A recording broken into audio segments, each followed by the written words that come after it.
State of the franchise is back, and something tells me this is going to be a state of the franchise for the books after the San Francisco 49ers. Let me say this really calmly dominated the Eagles, and we're going to talk about it all with my guy, Jason Aponte. I'm Brad Graham. Let's get into it all right now. That's Jason Aponte. I'm Brad Graham. We're going to get into it all right now.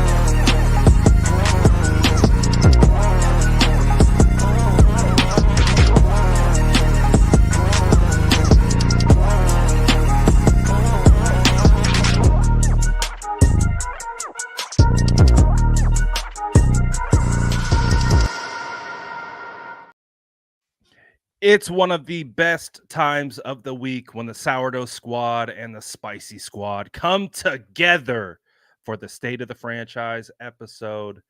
Mr. Aponte, how, just like we pretty much start off every show with, it's a vibe check, right? How are the vibes today? Uh, you know, life gets hard sometimes, but you know what's not hard? Talking about the San Francisco 49ers right now. And It's super easy. it's super easy to talk about this team right now. Best in the world. Argue with your mama. It's just a lot of fun, like right now. Again, week to week league, but today on December 6th, best in the world. And the goal is to be the best in the world in February as well. But you gotta win each week and get there. But right now, best in the world. No better feeling. Feels great.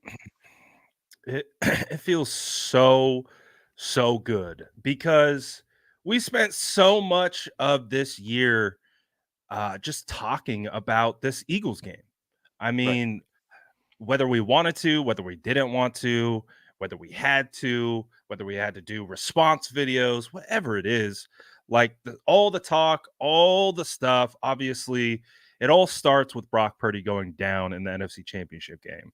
And that's what it was. And that whole situation with the talk part of it, what they were saying was true in the sense of we believed in ourselves. And if we had a quarterback, we think we would have dog walked y'all.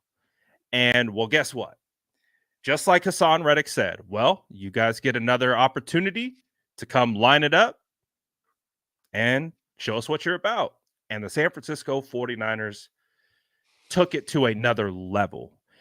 Jason, they showed up in all black and it wasn't even planned. Planned. Nope. That's the craziest part about Mm-hmm. hearing Trent Williams, Fred Warner on his Chase Young. podcast, Chase Young came out like Chase dressed like that Young, too. Debo, all black, and they were both of them have talked about it, Trent and Fred, and they're like, we didn't even plan this. This wasn't a like group text where like, hey, everyone wear black today. It was a mentality, it was a mindset that they went into this game, and boy, did they deliver, Jason. Yeah, and that just goes to show you that this entire team was locked in on making sure that they made a statement on Sunday. And we talked about that throughout the entire week about this is important to let the Eagles know. One, not only did we say what we said in the offseason, but we could back it up. This was very much a put up or shut up game. And shout out to Debo Samuel. I have many thoughts about Debo Samuel, and I'm sure we'll talk about him in a little bit. But this was the entire team's mentality at this point. Like they're looking at this game like we have something to prove. We want to show something. And the Eagles, they quite frankly really couldn't do anything about it. There was maybe like the first quarter in which it maybe felt a little shaky, but it was still only 6-0, meaning a touchdown immediately gives you the lead. And then after that, it was just the avalanche that the 49ers, the 49ers have not won a grimy game yet. But when they start rolling, it's an avalanche. And it doesn't matter who's the opponent, right? Like you just get rolled on. Like if they start rolling, you're gonna get blown out. I think that is impressive in its own right. Obviously, you kind of want to see the 49ers win games that are a little bit closer, especially in a hostile environment like Philadelphia. But man, did it feel good to blow the doors off them, man. That stadium was quiet as a mouse. They left early. They had nothing to say. They talked all that jazz, and you haven't heard a thing from them. I'm just more concerned, like, because we're in the season of giving, right? It's Christmas time, it's December, you want to be conscious of other people, your fellow man. I'm just worried about Philadelphia Eagles fans because I haven't seen any of them. They were in a chat talking crazy. They were in a chat telling us about fly Eagles fly. We can't wait to blow you out. Da, da, da, da, da. Where like they're right now the Eagles fans are as real as Rocky Balboa. Like there's like can we talk about that just for a little bit more? Like I've been cooking on that all week. Like I did you know that Please Rocky go off on that because yeah. people 49er fans were tripping off that this week. Don't touch Rocky. Rocky's not real. He's not a real person. He lost 23 fights in a fictional world. 23 fights. Like what are we worried about? Rocky Balboa is not even really a good fighter. He lost the first fight to Apollo Creed. I don't know if you guys remember that. But it's crazy. Joe Frazier's an actual Philadelphia boxer, and they erected a statue of a fictional character. Sylvester Stallone's real. Rocky Balboa's not. But don't touch Rocky. Oh, God, don't run up the stairs. Who cares? Your team is going to go out there and put it on the line on the field. You touching Rocky or running up the stairs has nothing to do with any of that. But I just find it hilarious that, like, the Eagles fans popped all that mess all off season, all week, and all the chats. They have been absolutely ghost. I haven't seen one Eagles fan. I will say this. During Cowboys week, whenever that is, the Cowboys fans pull up. Some of them actually pull back up and say, hey, listen, you were right. You got that off. Like, here's like, I respect that. We have Rams fans that show up and they stick around. I respect that. Don Burr is a staple of our 49ers YouTube community. He's a Lions fan. But I have no respect for the Eagles fans that really went crazy that entire week and then just didn't say anything. And one more thing, Eagles fans, if you want to use the argument that the 49ers are celebrating like this is the Super Bowl, I would argue, look at your jerk face coach face. Like he's got a jerk face. After you guys beat the Kansas City Chiefs, high-fiving and running around the stadium like that was your Super Bowl. It's so about funny. That, Chiefs? It's so, yeah, I don't hear nothing anymore. It's so funny how this completely changed and flipped. Now, this game doesn't mean anything, but, you beat the Kansas City Chiefs in case a victory lap around the stadium like you just won the Olympics. Nah, man, you can't have it both ways. And then it was so great to see Nick Sirianni say sorry to Kyle Shanahan. Yeah, say sorry. Say sorry. Say sorry to Daddy. Say sorry. Apologize.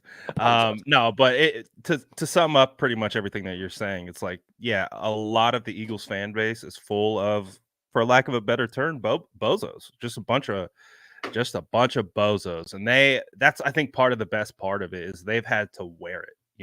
They take pride in their nasty behavior and flipping off the bird. Like, dude, when I went to the NFC Championship game last year in Philadelphia, I've never seen so many middle fingers in my life. It was unbelievable. The level of chirping that happened in that game, pre-game, just it's nonstop. Like, hey, if that's your vibe, I respect it. Whatever. Do you. Be you. Keep it. But I mean, banter is one thing. Keep it respectful, though. Like, don't. Of course. Yeah. They go beyond they go. Of course they do. Disrespect. No, but they do that when they feel that their team was better because they weren't like that in 2021 when the Niners went in there and beat them. None of them were talking like that. Because they didn't believe in the team yet. Right. And so they're 10-1 in this game. They think they've got all the juice. They still think the 49ers are posers, and the 49ers go in back to the link. And, oh, my dude, Jason, it was – I'm trying to, part of, the human element is comparison, right? We tend to compare certain things. And so I'm thinking well, this is by far way better than the Dallas game. And, yeah. I enjoyed that win, that blowout, all the talk, all that stuff. That was phenomenal. And I'm just thinking back, I'm obviously it wasn't like a close game. Like you talked about, we blew them out.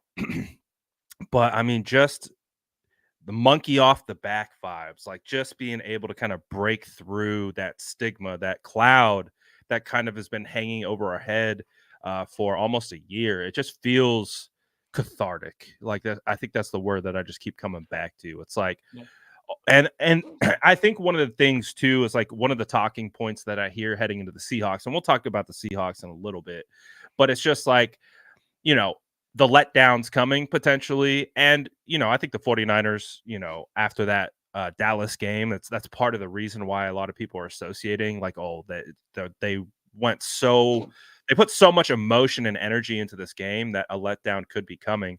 I don't think it's going to happen. I really do believe that after that Dallas game, that high and then the lows of that month after, I talked about this on a show previously.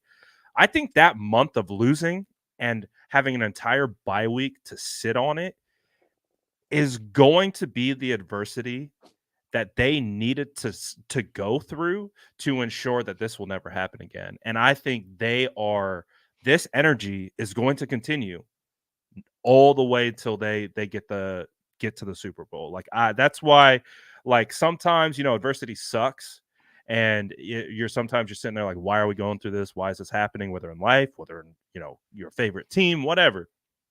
But I really do think that was a blessing in disguise, and everyone got better. Everyone pushed the limit. Everyone pushed the envelope, and I think it all kind of culminated. Uh, Obviously, we've seen it against the Jags, but this game against the Eagles, man, talk about a release. They unloaded on that Eagles team, man. It was beautiful to watch. And it was just a buildup. It's kind of what you were saying. It's been a buildup because you're not going to get the NFC Championship back with this win. You're not even Nope. going to get into the number 1 seed. Obviously, you get a little bit closer, and it was right there in front of you. But it is kind of like this is really what we thought was going to happen.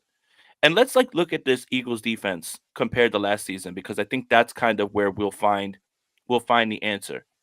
So you trade for Kevin Byard, which I thought was a phenomenal trade. I think the Same. world, of Kevin Byard. I think he's great. Bradbury's still there, Slay's still there. Obviously, Debo was talking about them. On the defensive line, you lose Javon Hargrave, but Jalen Carter's a hooper. And they still have dogs, right? Fletcher Cox is still a dog. Brandon Graham's still really good as well too. This defense is not the same defense from last year. Now, does it have to do with the fact that Desai is now their defensive coordinator? Does it have to do with the fact that maybe some of their studs have kind of taken a step back? And obviously, losing Javon Hargrave isn't going to be an easy pill to swallow. But at the same time, this was my contention the entire week.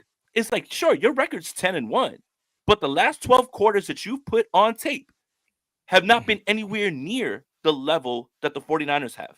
The 49ers in 12 quarters have put so much more on tape than they have. They have been winning games because, for lack of a better response or term, the other team didn't execute. And if they execute in a crucial moment, one play here, one play there, the Eagles have lost to Kansas City and Buffalo. And almost losses don't count, right? Like, they don't count. I understand that part.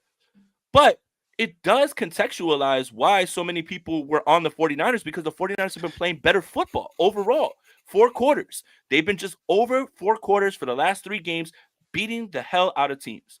The Eagles have been winning games based on the ineptitude of other teams. And that's kind of where the confidence around the 49ers grows, because you're like, hey, you guys have won games and you found ways to win grimy games, which I actually applaud, because things are never going to go right all the time for you. But my goodness, the San Francisco 49ers are in here rolling and healthy and just doing what they want.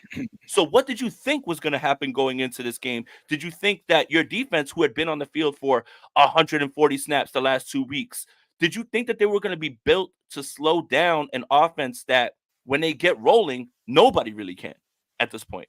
So yeah, I think a lot of that stuff was there because the 10-1 record is shiny and nice and everyone loves, winning. The only thing that covers everything up is winning. Really?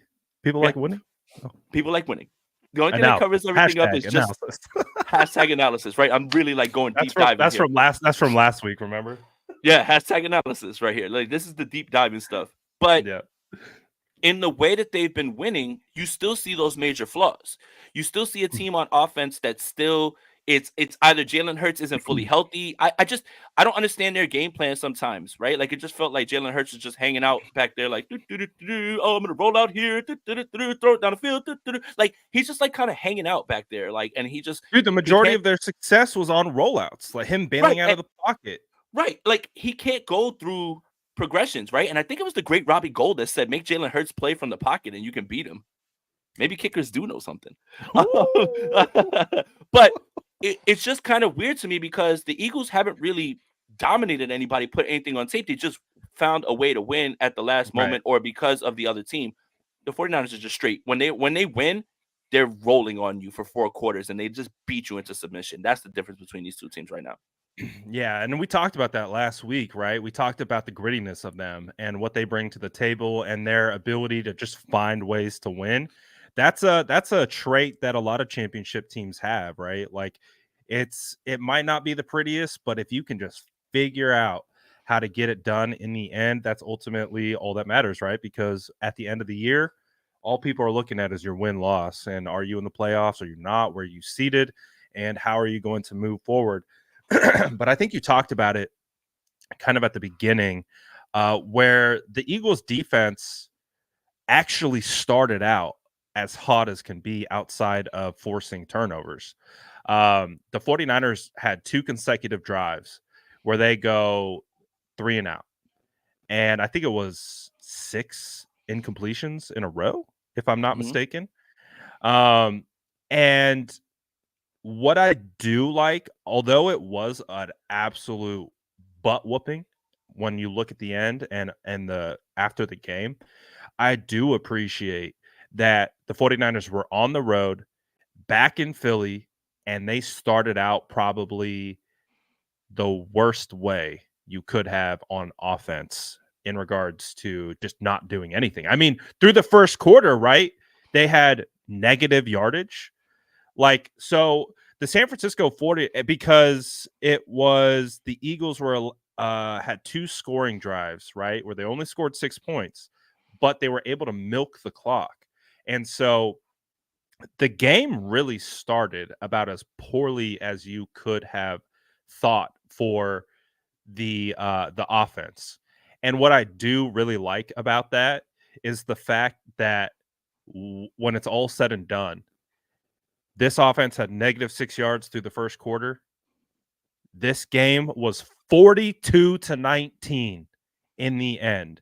And for me, that is looking in the face of adversity. That's having to work through, like, again, think of all the things that we started the show talking about that's been hanging over their head, and to get back to that spot. And in the first quarter, the offense can't do anything, and they have negative yardage. And that when you look 2 quarters later, they go on a 6 touchdown in a row, uh, 6 touchdown drives in a row.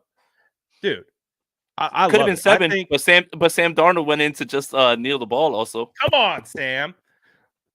But honestly, like, I love that that is part of the story, right? We've talked about the blowout, but I do appreciate that the offense really started in a bad spot where I was concerned. I don't know how you were feeling Uh, about the offense specifically in those right. 2 drives, but I was like, oh no.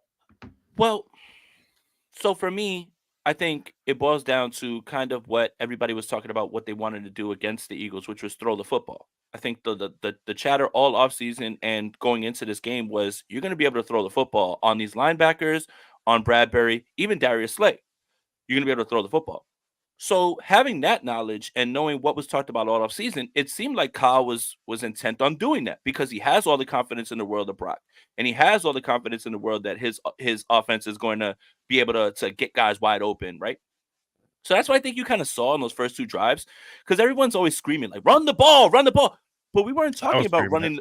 We weren't talking about running the ball against San Francisco against Philadelphia in the offseason. We were talking about Debo Samuel calling Bradbury trash and saying we would throw the football on you. This is how you beat them, right? So a little bit of that was Kyle understanding all that and saying, listen, we're going to scheme it up and throw the football on them. We're going to get down there. The problem is that when those scripted plays don't work, people get into a panic and they start to say, well, what are you doing? Well, it's probably gathering information because once those scripted plays went out the window and you got done with your first 2, because the first 2 drives are largely scripted, it's about 24, 25 plays from Kyle that are scripted. He's already gathered enough information to say, okay, you're going to overcommit to the run, reverse. Okay, you want to bring a pass rusher in, we're going to chip with Kittle, and then we're going to like have him leak out and hit him with a pass. Like all of that stuff. And I understand emotions are high. I'm not going to tell anyone how to fan or anything like that. Like emotions are high during a game that you have to have this game because of 49er fans and the way that they've viewed how the NFC Championship went. I get it. Live tweeting a game is a dangerous, It's dangerous. dangerous It's game dangerous. So, because you're dude, so emotional in the like microcosm of the moment, and that's not how football is played. So at all. it's a very dangerous. I've caught myself like, Yeah. I'm not going to say that, or I've tweeted something. I was like, I oops. I when I'm tweeting during a game, I try to tweet matter of fact things, not opinions, because those opinions can be flipped in a minute. I mean, I literally saw tweets. Oh, 100%. here goes Kyle Shanahan again in a big game, not doing anything. Yeah, Oh, look I how saw fire Kyle Shanahan tweets yeah, early. look I was how like, oh, look how boy. dumb that sounds. Look how dumb that looks after the first 2 drives, and they score every single time after. Oh my Yeah. God, run the football. You think Kyle's looking at his phone and saying, "Wow, Niners fan 34789 said I should run the football. Maybe I should." Do you understand that there's like a way to think about things, and logically, they knew that they wanted to throw the football on them, and then they eventually did it. But that's how they wanted to come out. It doesn't matter about like this whole like run the football thing. That's not the plan when their weakness is in the secondary. So it didn't work, but they gathered enough information and then they started hitting them every which way. And that's the thing. It's like I want to preach patience to fans because I understand you're watching the game, you got an adult beverage in your hand, emotions are high, you're probably watching with a bunch of people talking crazy to you. You know, if they're not 49ers fans about like, oh, look at your team not doing anything. I get it. Emotions are high, but let's slow down. And we've seen this year after year, right? Fire D'Amico Ryans, fire Robert Saleh, fire Steve Wilks. And now that Steve Wilks stuff is completely out the window, right? Remember, we got Yep. to fire our defensive coordinator halfway through the season, and we've got to get someone else in here. That is completely put to bed. So again, the emotions that you have are real, but please, like let's reel it in a little bit. Like let's just reel it in and wait to see what happens because those tweets age more poorly than anything. And it's funny because last week I was talking about how I wanted the 49ers to start off running the football. I was one of those guys tweeting, why aren't we running the football? And then sure enough, Jason, what did they do? They passed to set up the run once they were able, like it was the first down to Ayuk on the right sideline that got the drive finally going when they got the ball and got the opportunity. And you know, you were right on how you saw Kyle needing to attack that defense, and you said it was through the air. I was like, I want to get the run game established. I want to get the dogs off. I want to do this. I want to do that. Kyle Shanahan, I want to give him some flowers. Watching the tape back, that might have been the most Kyle Shanahan-est game I have ever seen. He was in his Duffy. Just Yes. absolutely had the Eagles defense completely out of sorts. It was one of the few games where I'm like, damn, Kyle, because it was pre-snap motion. It was all they like what like I saw one play where they had, I think, a pre-snap motion to the left. They brought someone around on the All right. right. So They had Mitchell going up the middle. I think it was one of the touchdown plays or one of the kid. Like I can't remember there because there's like 15 of them. I But remember the one you're talking about. I think what's his yeah, name? Ted Gwynn, who's a really good film guy. If you guys don't follow him on Twitter, yeah. he posted it. So it's Debo on an orbit motion. He comes across the formation, and then the linebacker's following and says, "Oh, he's not getting the ball because the ball wasn't snapped and they didn't just flip it." And then he gets behind Brock and he starts to go, "Okay, there's the ball." But by the time he takes 2 steps that way, George Kittle's whizzing behind him, and the window's open for the throw, and it ends up being a big gain. It's like the gravity of all the motion and everything is fine. It doesn't work as well with Ray McLeod, but it works great with Debo Samuel because you're so worried about it. So I think that's the play you're talking about. Yeah, there was like I said, there was like I want to say close upwards of like probably 8 to 10 where I'm like, my goodness, Kyle's absolutely in his bag with what he's trying to do. And like obviously we look at all the players and what they do on the field, but that was really one of those signature Kyle Shanahan games where his fingerprints were all over the success of that offense. And it was something that I was like, you're watching the tape and you're just like, my goodness, they didn't know what to do because we know what Kyle does, right? He takes advantage of the defense's keys. So he knows their rules. And so everything that he does is based on going against their rules. And then if they go outside of their rules to make adjustments, guess what? He just takes advantage of what they thought they should do in the first place. It's brilliant. and he had them on the ropes. Like we talked about this being potentially, at least I talked about it being potentially like a 12 round heavyweight bout. That's what I thought it would be. Bro, he knocked them off. Like they won the first round. They won maybe the first 2 rounds. After that, bro, he was dropping haymakers. That was Drago against Apollo.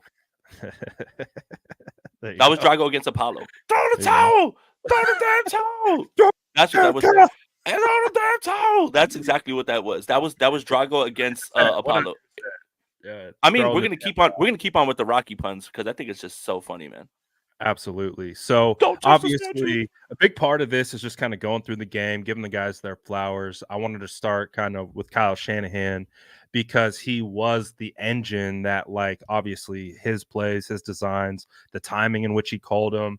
I love that God, Jason, do you remember the discourse after the NFC Championship game? How people were freaking out about how Kyle left Hassan Reddick unblocked or blocked him with a tight end and all those different types of things. And I just remember going back and forth like, man, this is his scheme. Like, this is so normal. He's done it 10 out of 10 times before. It just happened to be the worst case scenario that happened.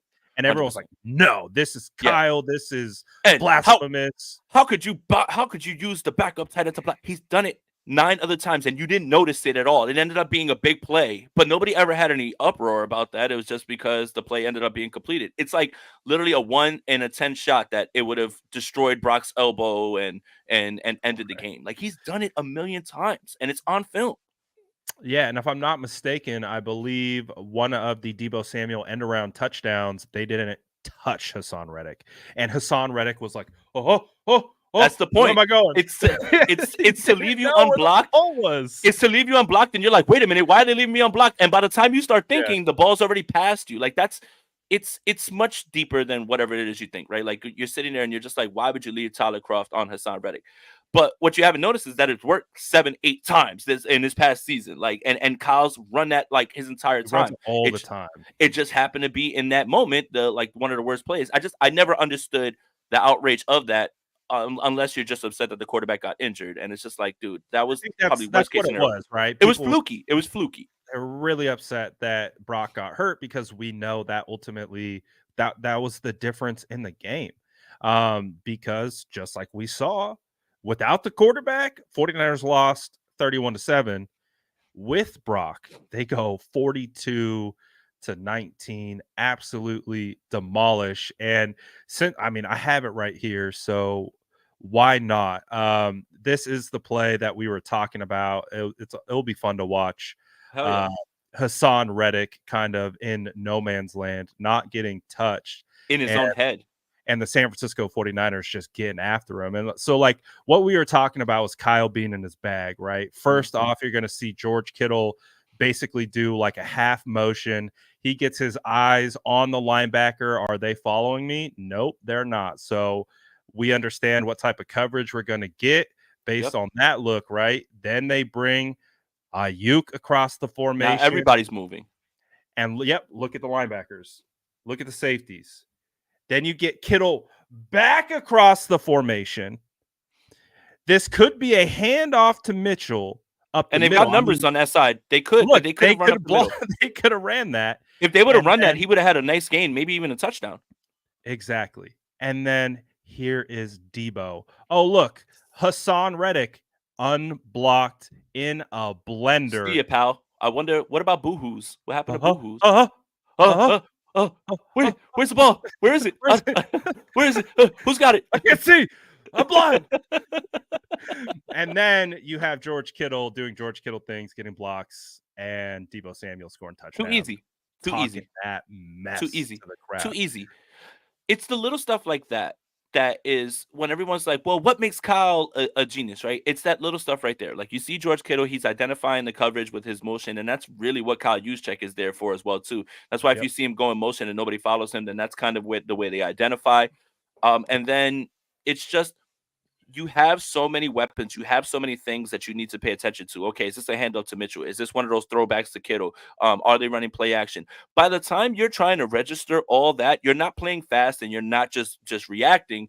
You're not being proactive. You're trying to react.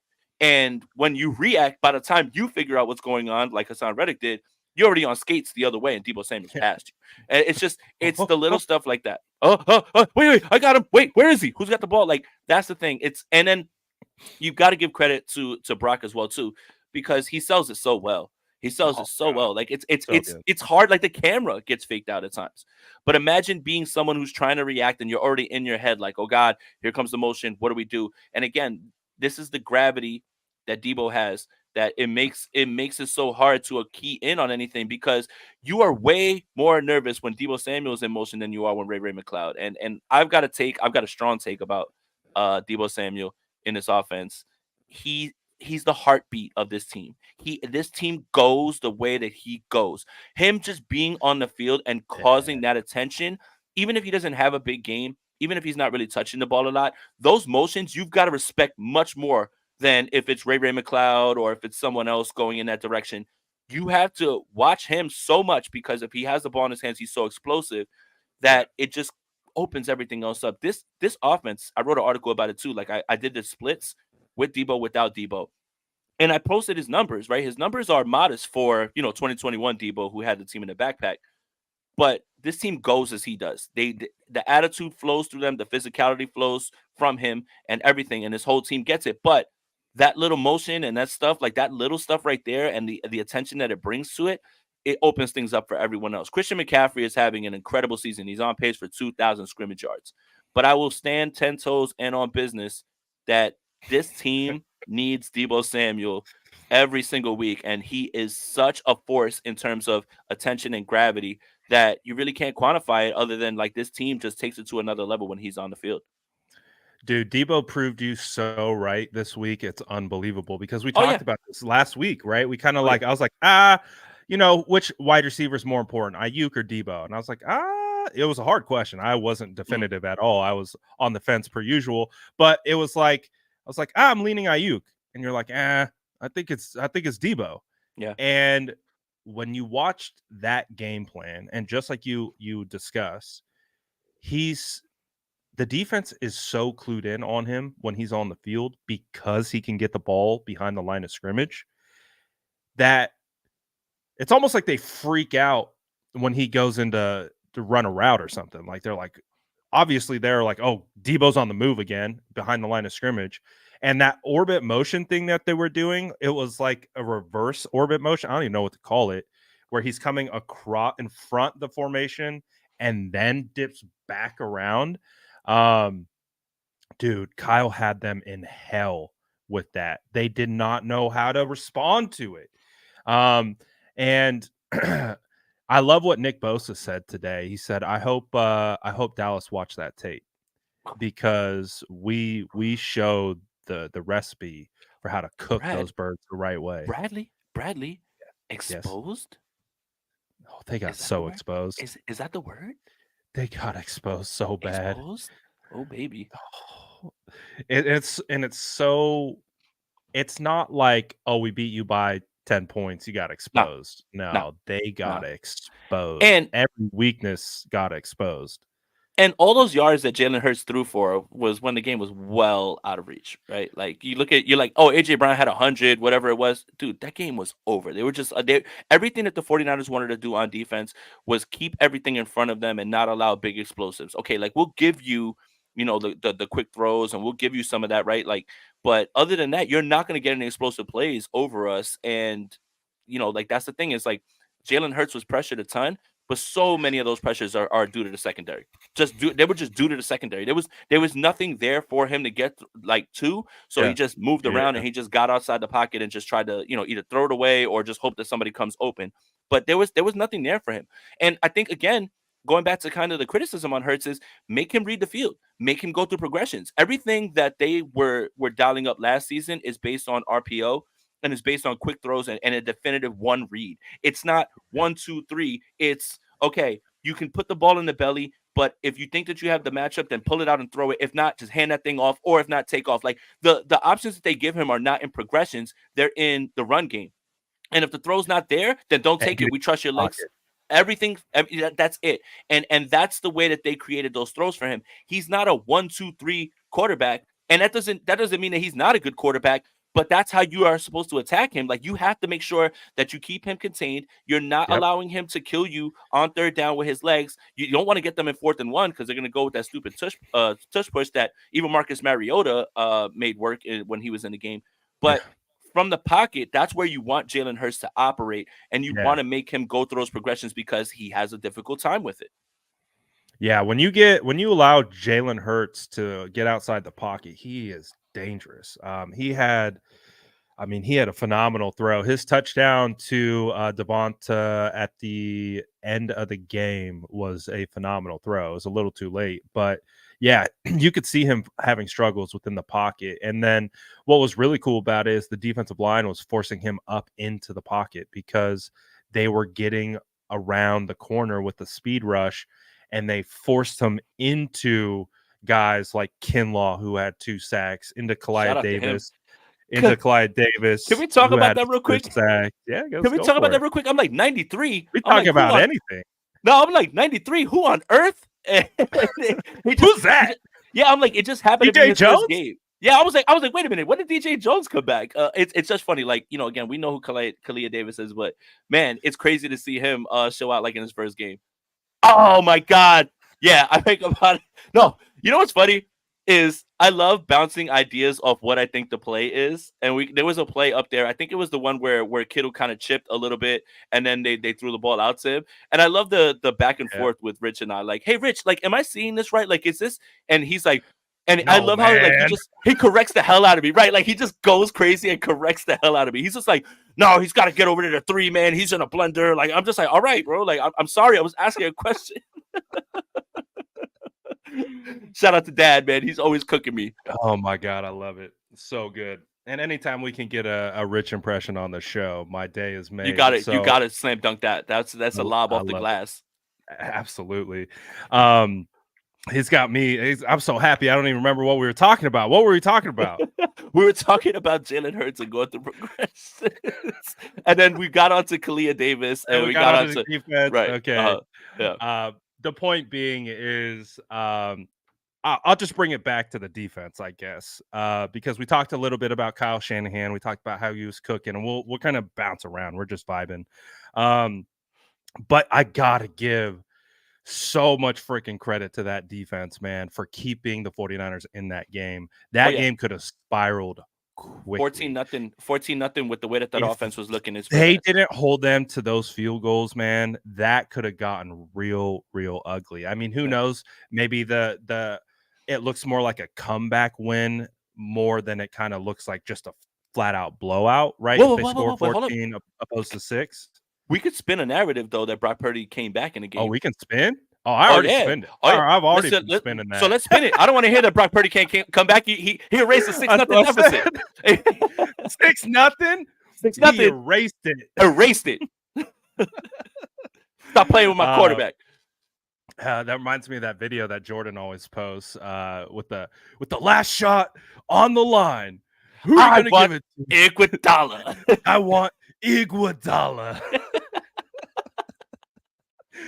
But in all seriousness, man, like that's why I liked how they literally had negative yardage in the first quarter, and that is adversity that you have to overcome on the road, and then you add in all the context, and for it to turn into a blowout, like, dude, that's the like part of the unbelievable part of this game was that the Eagles did find themselves in a favorable spot. The defense stood up.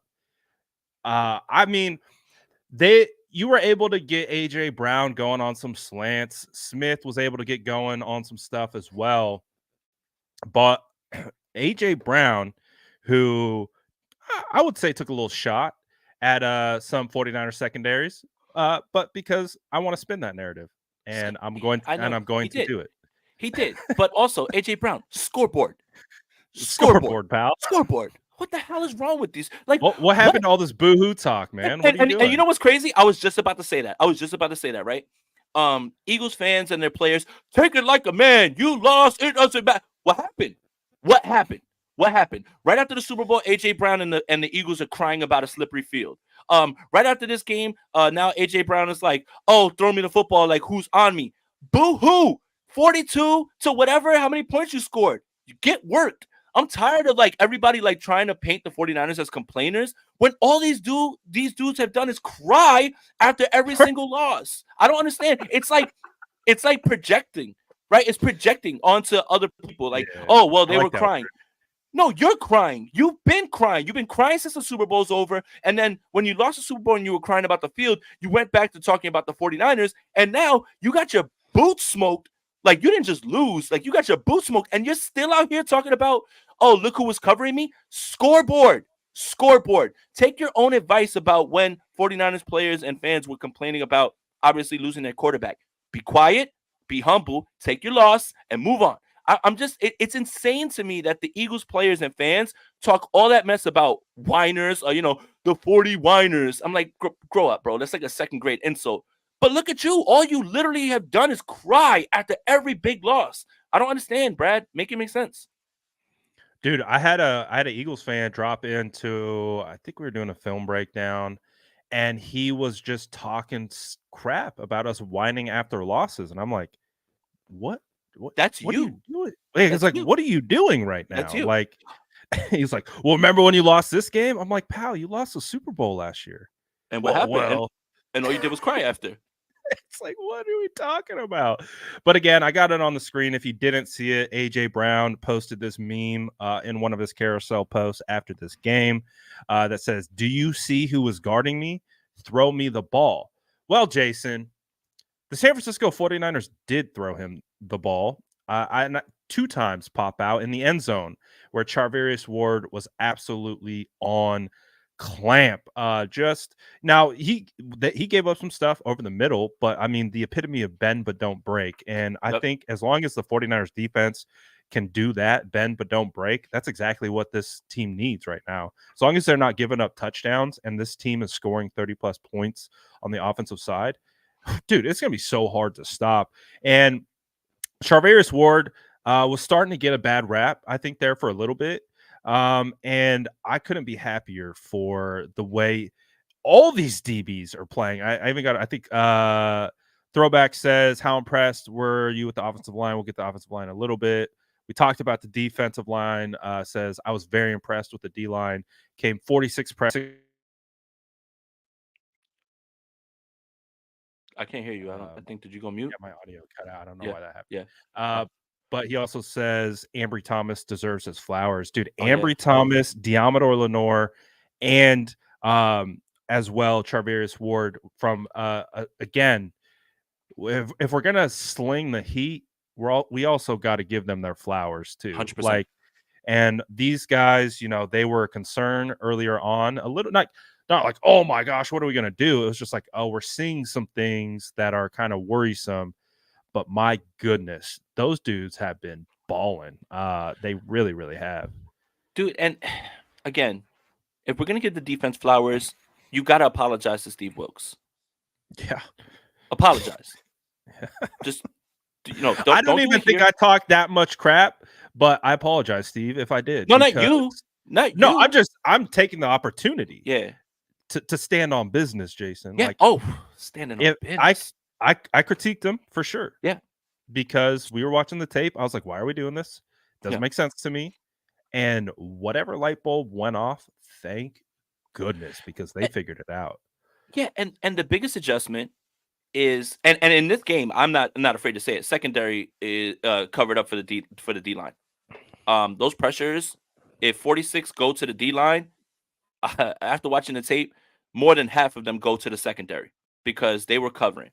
And some of the biggest adjustments were Charvarius Ward now traveling with your receiver, and that gives him that confidence to say, hey, listen, coach said, I got this, and it gives that confidence. And confidence is important because that's what Ambry Thomas is playing with right now. And speaking of confidence, Diamador Lenore is getting better and better in the slot, way more instinctive. That's the way I want to put it. Like that hit on DeAndre Swift is him understanding the assignment, knowing and that was like literally like the knockout blow. Like, well, I mean, the game was already over, but that was just insult to injury. But at the trade deadline, everybody wanted a cornerback, right? And I think that's fair. Yep. But what if your trade deadline cornerback was already in your building? And it just goes to show how much coaching, how much confidence means, because Ambry Thomas was lost for a little while. And now Ambry Thomas is like one of the top 5 highest graded coverage guys in the NFL per PFF. And that is an incredible turnaround. And it's given a layer of depth to this secondary that we were nervous about, right? Like, who's going to play if someone gets hurt? Who's going to play if someone has to go down? Now, you don't have that because in nickel situations, you've got your guys now. And also, I kind of wanted to ask you this because I watched the defensive tape too. What is this huge concern with Jair Brown? I just like, I feel like there was maybe one missed tackle. Now all of a sudden it's like, well, they signed Logan Ryan because Jair Brown can't tackle. The kid has played 140 snaps, I think, over the last 3 games. He's missed 2 tackles, 3 tackles. Where's this? Like, I think Tig's been fine. Where's this huge concern about tackling that all of a sudden now Tig can't tackle, and now you got to bring in Logan Ryan's depth. That doesn't mean that they're not confident in Tig. I don't understand. Like, I've been seeing the outpouring on Twitter about, well, they're concerned because he hasn't been tackling. He's missed 3 tackles in 3 games, and 2 of them came on Sunday per PFF. Like, am I missing something, Brad? Like, am I like not watching the tape and not understanding what I'm seeing? Because Tig's been fine. He has been fine. He literally has been as steady as you can be, not giving up big plays. He had 3 defensive stops, and he was tied for the team lead. But I don't see anybody talking about that. Everything's about, oh my God, the missed tackles. I don't know where this narrative came from, and I'm not sure what it's grounded in because it's not reality. I think it really comes down to, and I would constitute that play on AJ Brown as just a bad angle, honestly. Like, he just kind of took like a weird angle. He kind of went flat instead of vertical, and he put himself in a bad spot.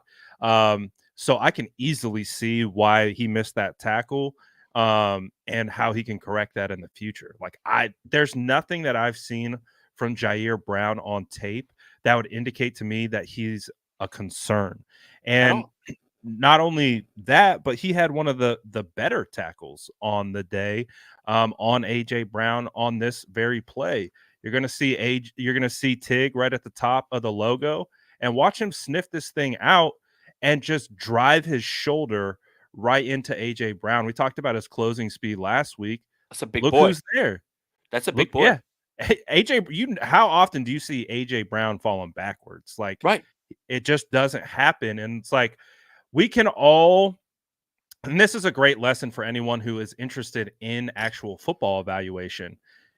You kind of have to get it into your brain that every single player is going to make a bad play. Yeah. And they're going to look really bad at times. But because that's the other not guys how, get paid too. That's not how you evaluate. Right. That's why I don't post negative clips, because people take negative clips and they go, well, this is who he is. And it's like, no, it's part of who he is. But does that show the body of work, or does it show the outliers? Every player has an outlier. The best players have outlier plays. And so that's why I think that probably people might be saying that about Tig, because they saw that miss on AJ Brown. It turned into a really big play. But outside of that, I saw Tig flying around, man. He was making tackles. He had one tackle where like all 3 of them slipped off. Gipp slipped off. I think Greenlaw was involved. He slipped off. I forget who it was. I think it was Smith. He just made a good play. But outside of that, Tig was doing his job. And you also have to remember he's very young.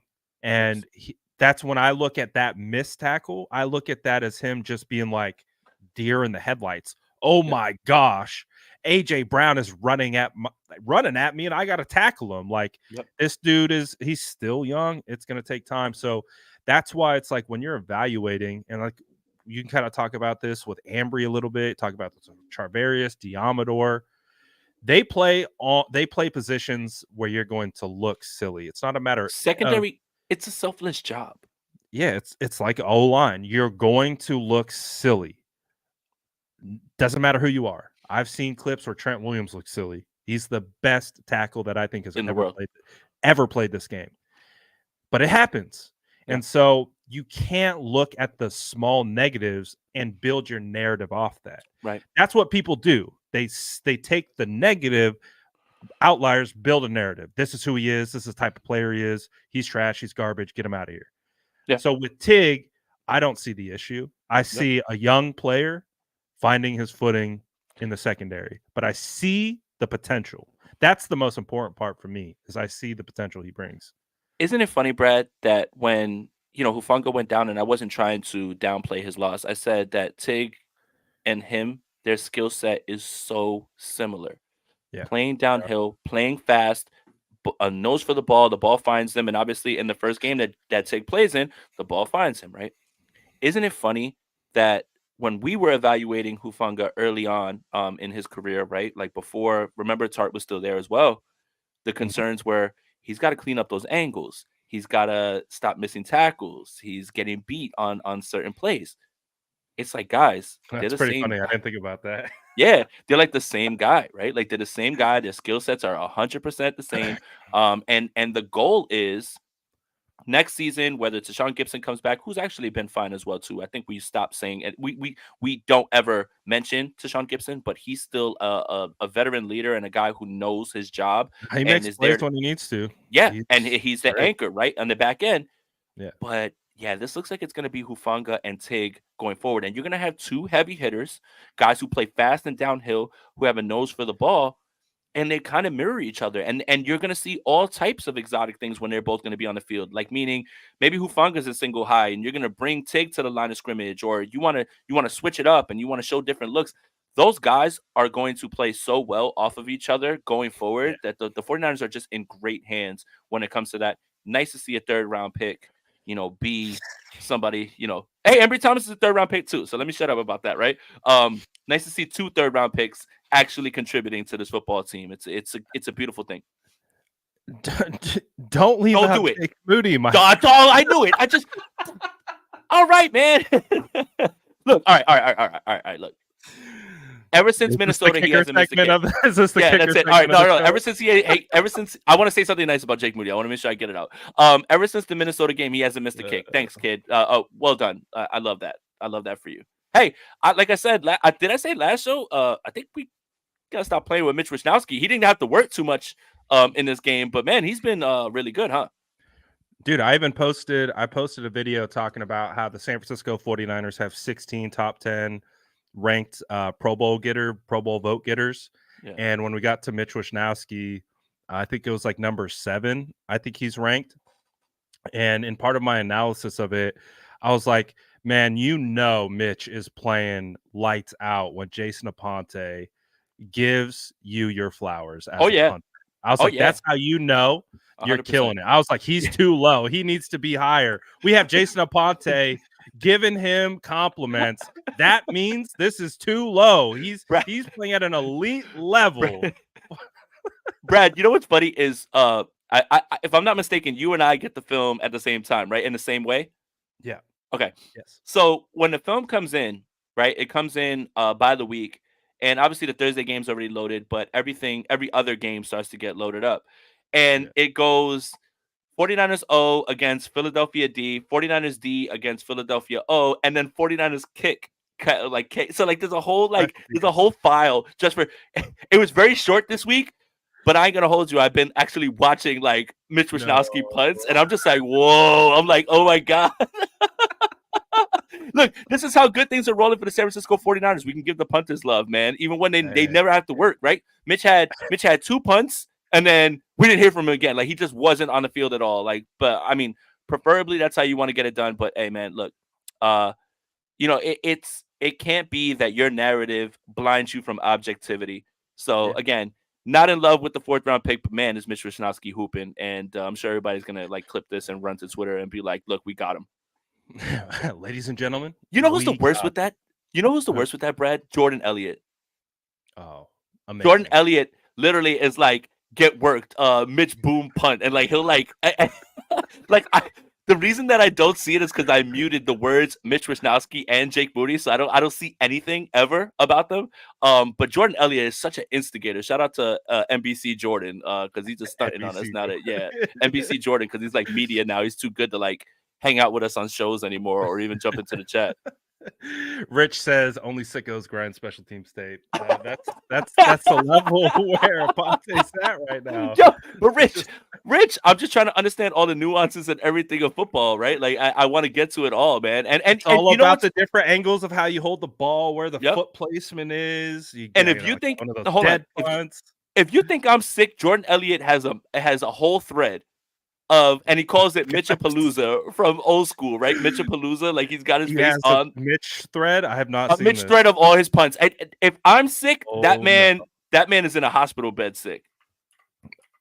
I'm gonna look this Don't up. look it up. I don't want to see it. I don't want to see it. I'm just on personal purposes because I haven't seen it, but I'll But find. the flyer is from Old School, the movie with Owen Wilson and Vince Vaughn, because they Yeah. had Mitchapalooza, but they took away Luke Wilson's face and they put Mitch Wishnowsky on it. So like, I mean, like, props for creativity, and that's a really good movie. Very But nice. Jordan Elliott, stop trolling me, man, or I'm gonna block you. Shots fired. Um, I mean, that's the best part I think about where the 49ers stand, right? It's like it's hard to like really be upset about much. Um, I wanted to get your thoughts. I mean, you kind of already talked about it, but what did you think of the I called him Logan Paul earlier, but Logan Logan Paul. Ryan, yeah. What do you think about the Logan Ryan signing? How do you interpret that? Again, depth, and I think the 49ers are just right now in a mode where you can load up on these guys, especially with the amount of cap space that they have, and it won't roll over to next year. So Logan Ryan being here, possibly Brad Graham, Zach Ertz. Ooh, baby. Two tight end sets out here walling. But the I team can't is in a believe it. position right now where you can make these types of moves and bring in veteran guys who understand what it takes to get to the end. Zach Ertz, I think, has played in one Super Bowl, but Logan Ryan has 2 rings, both with Tom Brady, if I'm not mistaken. And it's just a solid move because you being proactive to injuries doesn't allow you to scramble if something happens, right? And I think, you see Hufanga go down, and cool, you have Tig to step in. Now, what if one of those guys goes down? What do you have? And it's almost like you need to bring in a guy who's very experienced, who understands I'm here to just solidify a team that has a goal in mind, and I don't need playing time. So I think that's kind of what they're thinking, and that's kind of where the 49ers are right now, is that they can bring in these veteran guys and just have them as depth, especially because we've got the injury to Darrell Luter, got the injury to Ross Dwelly. It sounds like those guys are candidates possibly for IR, especially Dwelly. So you've got to fill roster spots regardless. Why not fill it with a veteran guy who knows how to win and understands how to be a professional in this league? Yeah. So that's exactly the way that I looked at that signing as well. And if they can get Zach Ertz, man, I think that would be such a nice get because let's face it, Dwelly's our backup receiving tight end. Uh huh. But he doesn't get opportunities to catch any passes in the receiving game. Yeah. And it's Warner who's the next guy up because he's a blocker. Yeah. If you could spell George Kittle, give George Kittle some breaks And still be able potentially, to throw the football to Zach Ertz. keep him fresh. Exactly. Get it to Zach Ertz potentially out in space. I mean, he might not be the same player he was in his prime, but He's still good though. he's still good. And who knows what kind of juice he would bring being a Bay Area kid. Actually, fun fact, I played against Zach Ertz in There high you school. go. Bringing back the glory days stories. Nice. I think he was a junior. I was a senior. He was freaking huge, Jason. Yeah. Huge. Like I Yeah. swear, I was like, dude, this dude's towering over me. But if they could get him back in the Bay, Stanford kid, Monta Vista kid, I think that would be great. And I don't see why they wouldn't go after it because I don't see any spot really where there's a tight end one spot available, right? No. No. Anywhere he I mean, goes, the only place that I could think of is Baltimore with Mark Andrews going that's out. true. But they Likely's like. nice I was though. about to say they like Isaiah Likely, and he's a hooper. Like He's nice. Yeah. yeah. So like it would just be, again, it's the contenders thing, right? Like, who are the contenders?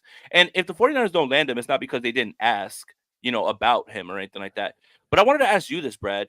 And shout out to Cheyenne Lube. Ward has been locked in. So fun to watch. I Yeah, forgot to pull absolutely. this up when we were talking about him. No, Mooney has accepted the role of I'm the guy, and I think, again, that confidence of Kyle being like, go cover DK, go get him, like that's it, and we're gonna find a way to get it done. I think Yeah. it lifts a player's spirits.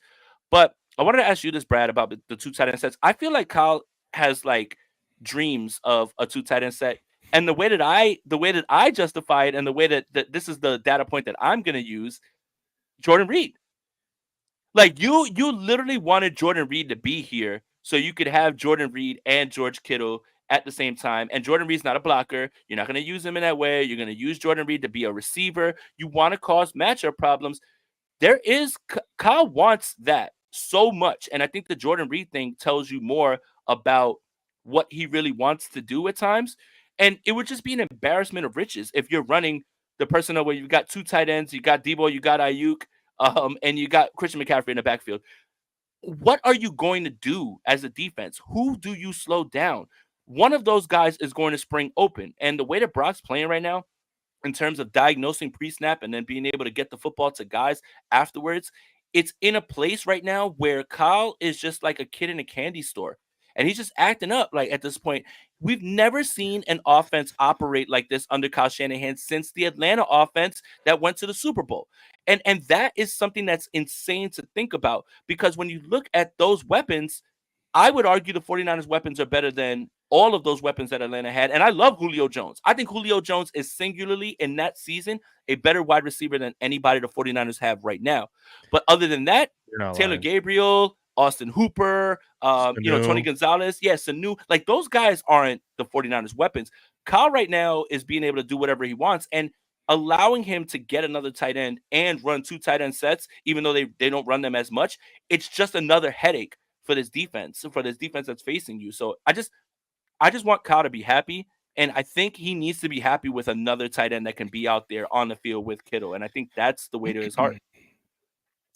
And you bring up a great point because, we know he loves tight ends. Like he's rostered 4 all Yep. year. And Braden Willis hasn't been active one game yet. Yep. And although Braden Willis showed tons of promise in training camp and he really flashed, I still think there's, that rookie element, right? Rookies make rookie mistakes. And Kyle just has a system that doesn't thrive off rookies necessarily, right? They need guys to be executing to precision for everything to work. So a guy like Zach Ertz fits that. And to your point, 2 tight end sets with 2 receiving tight ends opens up another dimension of the offense that we haven't seen, because I can't even remember the last time Warner got targeted. I think it was last year, and it was that No. one where Warner caught a pass 2 games ago. Did he? Yes. Wow. Yes. The last one that I could think I was in Atlanta year when Jimmy threw that dot on him and he fumbled. I was just like, oh my God, dude. No, he caught a pass. If I'm not mistaken, if it's not this past week, not the Philly game, the one before it, it was the one before that. I think he caught it against Jacksonville, if I'm not mistaken. I'm gonna look it up right now. You got it. Keep going though. Ooh, yeah, I think it might have been. Yeah, look it up. No. Yeah, I got you. Yeah. I got you. One reception, 9 yards versus Seattle. Seattle. There we go. On Thanksgiving. I told you it was not. I must It was have been not this eating week. It was the turkey week or before. something, because I completely missed it. No, look. All right. Very few things, Brad Graham, get me super excited. Obviously, right? And then you see 89 catch a pass. I was just like, oh, we're rolling. Oh, we're rolling. This guy caught a pass. I'm like, oh, we're rolling right now. Like they're doing whatever they want. That's disrespectful. If I'm on defense and I see Charlie Warner catch a pass, I'm not happy. I'm not happy at all. And that's not Charlie Warner slander, dude. No, it's not. It's not. He's such a great blocker. Like He that's is. why I've been on Charlie Warner for the last couple of years. Like this dude's making the roster because Yeah. he's the only guy that can block as close to Kittle's level than any of these other tight ends on the roster. He's the only 100%. guy. That's why he's here. And that's why he plays a lot. But to the point being is, if you can get a guy like Ertz who can block, like let's face it, he might not be the best blocker in the world, but he's done it and he's had to do it, so he can do it still. Yep. Might not be to the level of Kittle, might not even be to the level of Warner, but still, it's part of the job description. You got to be able to block to be able to be a tight end in this league, unless your name is Travis Kelce. But honestly, I'm sorry. Keep going. I want you to go. finish that. No, go. I want to set it off. Okay, you want me to finish? Ready? Nah, okay. Yeah, you finish first, and then I'll set it off. You got it. All right. The point being, and it's really, really short. You get 2 receiving tight ends. It's going to be really fun to see what those guys can do together. Yeah, I agree, Brad. Let's set it off. Set it off. George Kittle's been Pop it better than off. Travis. George Kittle's been better than Travis Kelsey this season. Set it Easy. off. Set it off. Easy. Set it off. George Kittle has been better than Travis Kelsey this season, and we need to start having a conversation again about George Kittle being that guy, the number one guy. Let's not look. Taylor Swift, you can't go to all the games. I know the splits. Right? When you're there, he hoops. When you're not, he doesn't. George Kittle, his wife's going to be at every single game, and that man's going to hoop whenever he's asked. George Kittle has been a better overall tight end than Travis Kelsey this season, and I don't think it's particularly close. Let's pull the chat. Chat, what are you thinking? If you who is the best tight end in the NFL? Drop it in the chat. Is it Kittle or Kelsey? Light that thing up. But you're 100% right. I mean, I've been ridiculously obnoxious about calling George Kittle the best tight end in the league, even when Travis Kelsey was doing ridiculous things, because you know me. I am an offensive lineman. I put into high regard the ability to block. And that was the first thing that attracted to me to George Kittle coming out of Iowa. That's why he was a draft crush of mine, because he was arguably the best blocker out of all. The audio did it again. Man, I don't know why that keeps happening. But he was the best blocker that I came across in that draft class out of offensive linemen and tight ends. So I've always been on Kittle when it comes to blocking. And that's the separator for me, because I look at the tight end position like a little bit more holistically than we do now from a fantasy forward type perspective. 100%. If you're receiving and getting touchdowns, that's the measure of what a good tight end looks like. To me, a good tight end is George Kittle, a guy who can do both things and can block like a son of a gun. I mean, we saw George Kittle had blocked 2 guys on Deebo Samuel's touchdown, and then on the other Deebo Samuel touchdown, he literally blocked for 40 yards all the way downfield. Like, that's the difference. Like, I know Kelsey is a phenomenal athlete. He's I don't know how he gets so open all the time. I don't even understand it, but he's always open. He always catches it, and he comes up clutch. That's huge. He's phenomenal. He's got the numbers. Great. But for me, I judge a tight end on being a complete tight end, and you got to block. And he blocks at such a high level. It's unreal. But you're fitting right now. Oh yeah, I just wanted to. I mean, look, it's very easy right now to do 49ers content. Very easy. You know, talking crazy about the Philadelphia Eagles, talking crazy about the Seattle Seahawks. It's very easy. But yeah, this is a conversation that I really want to have, that I think is based in reality, watching the games and everything as well too. It's like, because of the blocking, it's always been an argument that Kittle is better than Kelsey.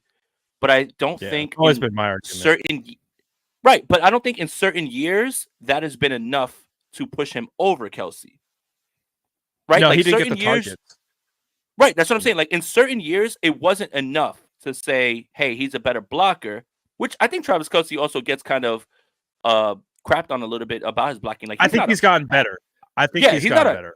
he's not a bad I don't think blocker. he was like good to start his career, right. but I think he's like realized, like, man, I got to block a little bit here. Yeah, he's not a bad blocker. Like I want to make sure we get that out. Once he started hanging out with Kittle, I think the light bulb came on a little bit.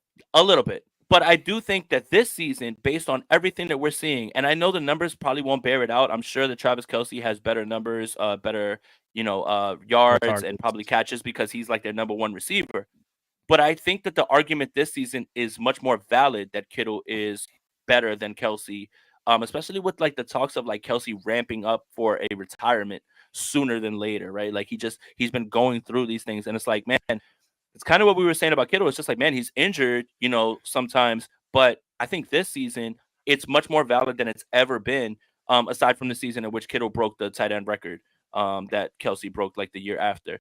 So I think this is the biggest year for you to have this argument, stand on business, and say, yeah, George Kittle is better than Travis Kelsey this season, and I would start my team with George Kittle over Travis Kelsey. Yeah, I think that's fair. I've obviously always been in the camp that Kittle is the most complete tight end in the NFL since basically about year two, where he really popped off. But, you know, it is what it is. 49ers, uh, you've seen how much Kittle has found success with Brock Purdy. Who knew? It took Mr. Irrelevant coming in to unlock George Kittle, and maybe that's our natural transition. Talk about it. I think there's two main topics that we got left. I'm saving Big Dom for the end Oh, because I want to get into Big Dom in a he's little little bit. Dom. He's little Dom in these streets. He ain't Big Dom. He's little Dom. Let's talk about MV Purdy, Ooh, the front runner for the MVP the betting candidate, at least favorite. the betting favorite. The betting favorite. Um, yeah, so uh somehow him returning to Philly wasn't really talked about that much. You Oh notice yeah, yeah. that? And he kind of talked about it in a press conference too. I liked it about like, hey, I wanted to get back here. He felt it too, man. I love it when the team like puts that chip on their shoulder because that's why Debo was so adamant about what they would have done if Brock would have been there because they believe in him and Brock also believes in himself. So yeah, I love hearing him say that. Me coming back, I did have to like show you a little something. Yeah, man. And it was just an underrated storyline from this game just because we spent so much focus on kind of the drama elements of it that Purdy returning to the place where his career almost ended before it got started. Oh yeah, Uh, in the biggest game of his career to date, and then coming back and having, you know, the type of performance that he did. You know, of course, tons of credit to Debo Samuel yep, for. I mean, a lot of that yardage is yards after catch, and him just being crazy. I would yep, say that was definitely a game where it was like, all right, like, yeah, Purdy stats look nice. He had that really nice touchdown to Brandon Ayuk. That was nice, where he got outside the yep, pocket, pump faked, and put it on the money on him, got it over the defender. But then it was like everyone else was cooking. It was Kyle. And that's what I think is so exciting about it is people use that argument to discredit him, yep. but it's like, dude, this is what football should look like. Like this is exactly what every offense is trying to obtain. Yeah, What Purdy, what Kittle, what Debo, what CMC, what Kyle, what Ayuk, what they're all doing is literally yeah, the goal. yeah. And they're doing it. And somehow, that Purdy, he's got all the weapons. He's not that It's good.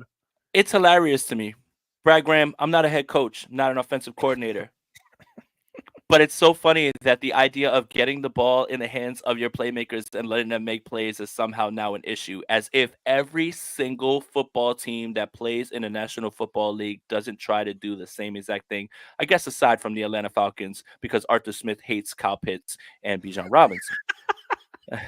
But Sound like a scorn fantasy player. oh yeah, I made the playoffs in one of my leagues despite Arthur Smith with Bijan Robinson, despite. But it's so funny to me because the whole yards after catch thing is so overblown that people just have lost the fact that Patrick Mahomes, when he won MVP, he had more percentage of his yards be yards after catch. But it's never, It oh, was like well, 54%, right? 54%, right? And it's 49 for Brock Purdy right now. It's never, oh my God, Mahomes is being carried by Andy Reid. Mahomes is being carried by Travis Kelsey, right? Like it's insane Well, to me that people don't understand that getting the ball in the hands of your playmakers is actually optimal. And 31 teams aside from the Atlanta Falcons believe that, and that's why they do it week after week. well, Jason, based on the common talking points between people who try to, for whatever, just critique or overly critique Brock Purdy, couldn't you apply the same conversation to Patrick Mahomes, who I would say is having a bit of a down year Down year, compared to yes. other years when he doesn't have a number one wide receiver, when Travis Kelsey's maybe been injured and Oh, little hampered? Well, oh, does Brad, that mean Brad, he's not elite? Is Brad. that I mean, I'm just taking the same logic and I'm applying it to another team based Oh, on those scenarios. Does that mean Patrick Mahomes oh. is an elite, Jason? Is that what I'm hearing?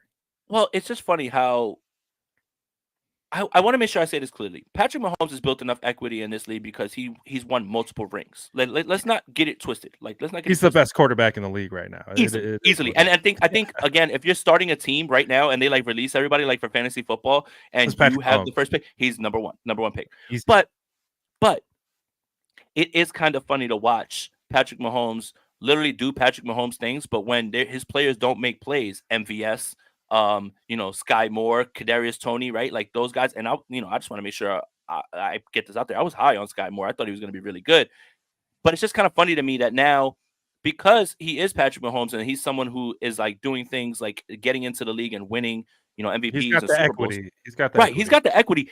He gets a pass. Of He course. does get a pass, though. He And does get a pass. deservingly so. Deservingly Right, so. 100%, 100% deservedly so. But it's just the way that things are shaping up and the way that people. Again, I think I said this in front of you, Brad, and I'll probably say it again. If you've heard me say it, please just say, Jason, you're repeating yourself, whatever. It's so much easier to discredit the last pick in the draft than it is someone who was drafted Banger. in the first round. Banger. Right? It's I've so had easy. I've had to borrow it. It's a banger. Jason Yeah. Aponte, bangers. It's so easy to say, I am going to bet against the last pick in the draft and I am going to discredit the last pick in the draft than it is Facts. because in the first round, you're giving guys 3 and 4 years before you make sweeping judgments. And yet, Brock Purdy's got to be perfect right now because you've never seen the last pick in the draft perform this way. And that's the weird part. Again, the quarterback evaluation process with Brock Purdy is the most fascinating in the world. It is. He has to be good right now. I don't even want to give him time. He doesn't even have 20 starts under his belt, right? I don't want to give him 20 starts. But you know what, man? I want to see Zach Wilson with another coordinator, and I want to see what he can do with another coordinator. He might be good. Why is that? Because the draft capital is first round and last round. That's the thing. Is you have given. I'm sure there's someone out there that thinks that Mac Jones needs weapons and he needs a new offensive coordinator. All like change of scenery. The amount of rope that is given to first rounders as opposed to what's given to Brock Purdy is based all on draft capital and on the fact that you've never seen this, so it's easy to bet against it. And that is the crux of the argument against him. You can ding him for the playmakers, you can ding him for the scheme and the coach, but it's all based on draft capital. Because if Brock Purdy was drafted in the first 3 rounds, if he was in the 3rd round, let's just say, none of this would even be a talking point. They would be talking about Brock Purdy being one of the new guys in the league. He'd be the face of the league. Face of the league, top 5. Let's go. Mahomes. But it's the last Burrow, all those guys. It's the last pick in the draft. And that's why everyone is able to say, I don't believe it, because you've never seen it. That's where I'm at. My favorite thing right now that's going on with the people who are just hanging on to their side of things. I mean, Jason, you talk about it all the time, and it's the right way to be. Like, what do you say? It's better to get it right than to be right. Yes. If you're in a rush to be right, then you're going to get it wrong, right? Like the most humble thing someone can do is realize that your evaluation process was off and change your line of thinking when you're presented with new information, right? Like I recently had someone bring up, what I said about Brock Purdy at training camp. That's fine.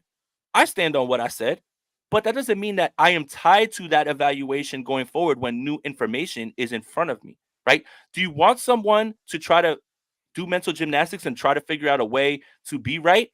Or do you want someone who's humble enough to say, hey, I was absolutely wrong about Brock Purdy, and I am 100% living in that, but I do also realize what he's been able to do. That's the part about this whole like content creation game and like Twitter is being right and getting it right. Getting it right is boring. Being right and giving the hot take and throwing it out there first is about that. And no, I'm not wrong about Jake Moody. That was a dumb pick. I'm not wrong about that. But guys, it's been like 5 years, and he's just now giving Mitch Wishnowsky some love. Like we got about 4 more years before. So look, that's the thing about content creation, right? It's I want to be right. I want to be right. Of course. I want to get it right. Getting it right is boring. Getting it right doesn't lead to views. Getting it right doesn't lead to controversy because you're being honest and earnest about your evaluation. It But also means you're being right, fluid. It means you're right, it's a fluid. fluid thing, right? Being right though is jumping on something that you said and trying to find ways to justify it. And that is something that I will never do. I will look you in the face and say I was dead ass wrong. I'm happy to be wrong. And I will also look you in the face and say that Brock Purdy is the best quarterback that Kyle Shanahan's had. And I don't think it's much of an argument at this point, even with the small sample size. But it's more about what it is and the evaluation process. Everyone's going to miss. No one shoots 100 from 100, and if they did, they would be the greatest GM in the world, and they would have a job. You there? People hit, people miss. Uh-oh. What? Uh-oh. What? Aponte got the spinning wheel. All right, you're back. No, I'm back. You're I back. thought I You're back. didn't even leave. All right, but like that's the thing. It's like get it right, be right. It depends on whatever it is that you want to do. Evaluations need to be fluid. If you get an evaluation wrong, you have to be able to go back and look at why you got it wrong and adjust that for the next time. Everything's a lesson. It's not an L. I mean, it's an L, but L should be for lesson. A big L for lesson. You L for dropping lesson. bars. Yeah. So everything needs to be fluid. Everything needs to be, if you really want to Yeah. deliver honest assessments, you have to be able to put yourself out there and say, I believe this and I believe that, but here's where I got it wrong. Here's where I need to be better. And here's where things are now. Objectiveness isn't easy, especially in the content creation game. And I'm going to get off my soapbox about that. No, I mean, I want you to stay on that soapbox, and it's kind of why I brought it up. It's because like football in of itself is fluid. Like it's constantly changing, it's constantly evolving. Players are getting better, players are getting worse. So you have to be fluid. One day your favorite player who is the best in the league isn't going to be that player anymore, and vice versa. You're going to have guys like Ambry Thomas, where we had him dead to rights. Like I had him as a cut candidate heading in, out of this training camp. We did. Both of And us did. Both of us did. and he's balling. And I'm like, good, like great. Like I'm Great. not rooting against him because I was like, well, I think he should be cut because he just hasn't shown it in training camp. Outside of what he did his rookie year, he's gone backwards. Like, and that's part of the evaluation process, right? It's like you don't know when it's going to click for some of these guys. Like Right. it really Right. is going to change a lot of things. And the point being about the Brock Purdy situation was the people who are kind of doubting him right now, the thing that they're hanging their hat on are still hypotheticals. Yep. Like if you have this sample size of legitimate football film that you have access to, you can watch, you can see, even if it's a broadcast, who cares? It's football, you can see it. Yeah. If you have that access to these things, the metrics, the film, all of it, you have expert analysts, former quarterbacks who have played at the highest of levels, and you're hanging on to a hypothetical situation of why you can't call Brock Purdy a good quarterback. I'm not going to say any mean names, but it's fine. Do you? Yeah. I'm going to do me, Yep. and we'll see who's right in the end. That's the problem too, is like the bold take, the one who jumps out in the front. And if you get it right, obviously, then you deserve your credit, right? Because there were people that were very much on Brock Purdy before he even played one game as a 49er.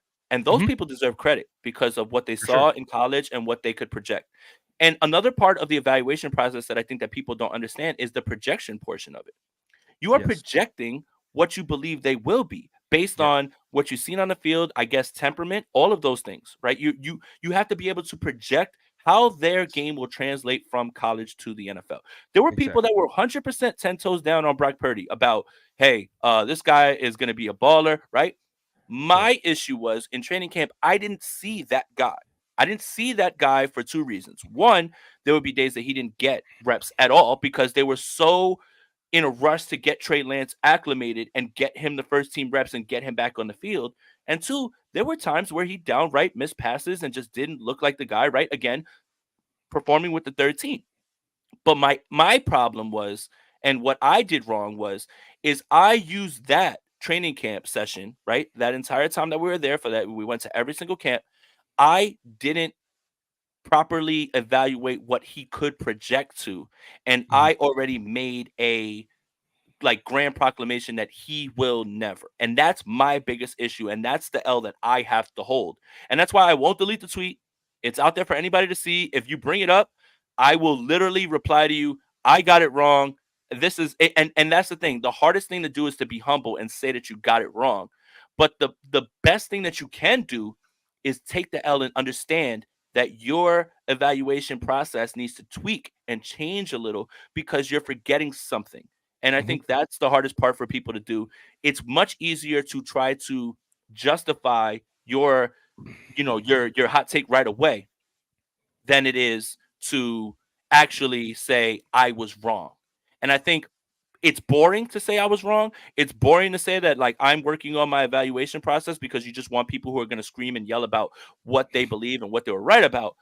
Right. But I'd rather be the guy that you guys look at and say, "Hey, Jason got it wrong, but he admitted it." And now we can at least give him a little bit more credibility because he's able to say he was wrong and he's trying to be better, as opposed to I'm right, you're not smart enough, and I'll find ways to figure out why my take was actually true. Right. I think so I took a L in the sense of a lesson from that whole situation as well, because I remember you and I and Jason, or you and I and Jordan, were at the combine, right?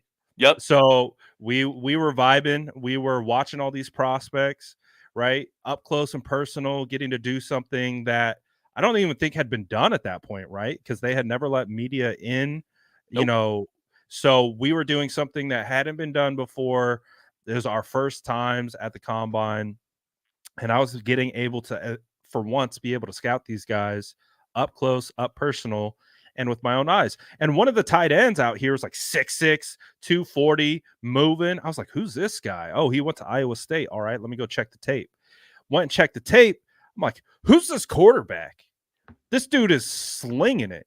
And from that point on, I started putting Brock Purdy in all my Mr. Irrelevant slots. So because we knew we needed another quarterback, right? Because it was Trey Lance, it was Sudfeld, and then no one at that Yeah. particular point. So And we Purdy knew and Purdy was destined for the practice squad. Like they weren't going to let him go. exactly. And that's kind of the point. It's like my lesson that I learned was I saw him pop on tape. I put him in my mock drafts. The 49ers drafted him. Great, cool, whatever. I didn't go to OTAs. But when I got to training camp, I was $2 million Sudfeld, Trey Lance. The only quarterback that I watched in training camp was Trey Trey Lance. Lance Yeah. because I was trying to evaluate Trey. Sudfeld, I'm on to a different player. When it was Purdy, I'm on to a different player. And the biggest lesson for me was don't overlook anyone. That's what I learned from the Brock Purdy thing, because I didn't give him any attention. Right. And that's not because like you know how it is at training camp. What do you, there's so many things to Well, watch. and So you and have to that's pick and choose. right. And that's what we do. We have three people. Hey, you're going to watch this. I'm going to watch this. We'll watch this. And then we're going to compare notes. But then, like how you said, you ignored Brock. The 49ers were ignoring him. They weren't giving him reps. They were not giving him reps. Like there would be days where he would get 2 reps because they were so enamored with getting Trey Lance ready because Yeah, Lance getting is the Trey the starter. reps. Yeah, Yeah. Lance is the starter. Like it would literally be okay, Brock 2, get off. Like go bring Trey back and let's run it again. Like get Trey Lance amped up. Like that's the thing. It's like I don't have the issue with the OTAs thing because I wasn't there and I don't have strong opinions for things that I never saw. Mhm. But when people are like, oh, he had a killer camp, no, he didn't. No, he didn't. And that's not I my opinion. can't Objectively, remember he much. did not do anything in camp and crush anything. Like it was not, Like the yeah, there was wow none, there throws was were like, none of that. There oh, was none of that. And I that's the part that I'll stand on, and that's where my evaluation came from. But it's just like, man, when people are like, well, we heard in camp, he didn't do anything in that camp. It's when he got to the preseason games, you saw the glimpses and you saw the throws. Some guys are gamers, some guys are getting caught up to speed. He was also working with the third team. These are all factors into why that. But when people say, oh, he was at training camp killing it, I was like, were you there? Because there's no way you being there would allow you to believe that. Because it wasn't true. He barely got reps certain days. And when he did, he threw the first interception in camp. He threw many balls that were supposed to be down the field and they were short, and people are just looking around like, again, what you guys are saying, like what did this person see over that we didn't? He saw OTAs, and we were not there for that. In OTAs, apparently that's where he really shined, but it wasn't training camp. Like it was not training camp. It never happened in training camp. And like to Brad's point, he wasn't watching There would be 2 reps maybe in a day. Some days he would Right. get 5 reps, some days he would get 7 reps, but it's not anything that you saw in training camp that would lead you to that. If you saw something in OTAs, which was closed off to just media, then you can make an evaluation of that. I'm not going to argue that, but he didn't Right. kill it in training camp. Like that's not true at all. It's just objectively false. And again, it's not to call anybody out for it. It's just that's objectively false. Anybody who was there wasn't walking away. We didn't walk out. We didn't walk out of there with our notes because we have notebooks and everything. We didn't walk out of there and say, not one day, not me, not Brad, not Jordan, not nobody. Yo, did you see Purdy on his throw? Like, did Did you you see that? see Like, Purdy it never once happened. Now, again, that's training camp. That doesn't mean that that's what was going to translate to the field. But the one thing that I'll stand on is what I saw in training camp was true because there would be days he wouldn't even get reps. That's all. And No, no, honestly, and too, Mark, it's like I didn't take it as disrespect. I was just trying to paint the picture. It's less about. I think it's less about the evaluation process and more we just didn't get to see much from him because there were days where they were just trying to give everything to Trey and get him ready for the season, which makes a lot of sense, obviously.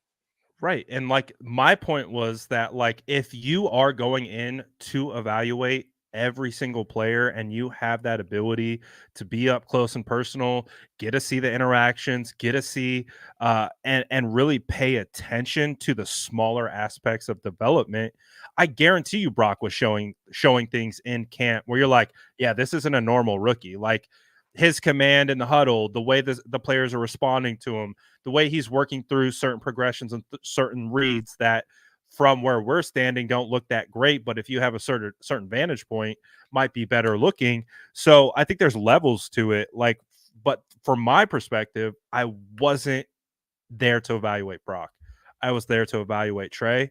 And so I did when Brock was up, my eyes went to O-line, my eyes went to secondary. I wasn't evaluating him. So that was my lesson was I just didn't look at him. Well, Like you said, we didn't see the flashy plays where you have to see it. right. It was like he might have been doing all the small things really well, but I wasn't watching, so I couldn't see it. I was watching other people. But Brad, let's paint the picture too, right? So first of all, you can't have your phones out, anything like that, right? So Brad, Jordan, anybody that was there at camp, you have this responsibility to kind of report things on the fly. So Yes. when you see the first team come off the field, we all would sit down and look at each other and say, "What do we see here?" Like, and like on this run, and Brad would say, "Hey, listen, McGlinchey kicked out, and he had a really good block on this play, and this, and that's the stuff that you And also then I write would into ask your you, notes." like, oh, I Right, remember I was like, Trey Sermon, like, what did he do right, on this right. play? Did And you you would see? And tell I'm me like, he look, hit this angle. it was a great zone read. He hit the right hole. Like we're all comparing notes. So the time to do that is when the third string team is on the field because those aren't going to be the guys who are starters, right? Like Right. obviously. Now again, that's part of again learning. And it's a part of understanding that you need to tweak your process. You need to also make sure that, but it's a lot going on, and we're all we're trying to do, regardless of whether you agree with our opinions is not or not, is tell you what we've been seeing. And Mhm. and that's completely up to you whether you trust, right? Like everybody's got the person that Right. they go to and they're like, hey, listen, For sure. I trust this guy's opinion. I trust this guy's opinion. All we're trying to do right now is we're trying to be those guys for you. Certain people will believe everything we say or give us credit. Certain people won't. And that's fine, right? Like that's completely up to you. But for us, it's a chaotic time because we're all trying It's to really paint the chaotic. entire picture for you.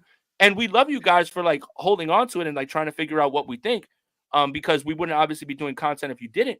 But it is chaotic. It is chaotic in those moments because then you put your head down and you start doing notes and Purdy's got 3 reps out and then boom, first team's back on the field again and you got to get right back up and start writing again. So it's a lot for us to be earnest and honest with our evaluations. We try our best to compare notes and bring it all together for you.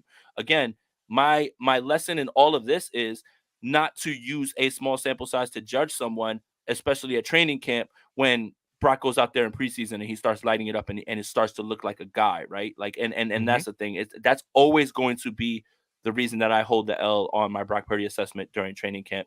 And I wear it like a badge of honor because all I can do is get better from there and try to use it as a way to tweak my evaluation.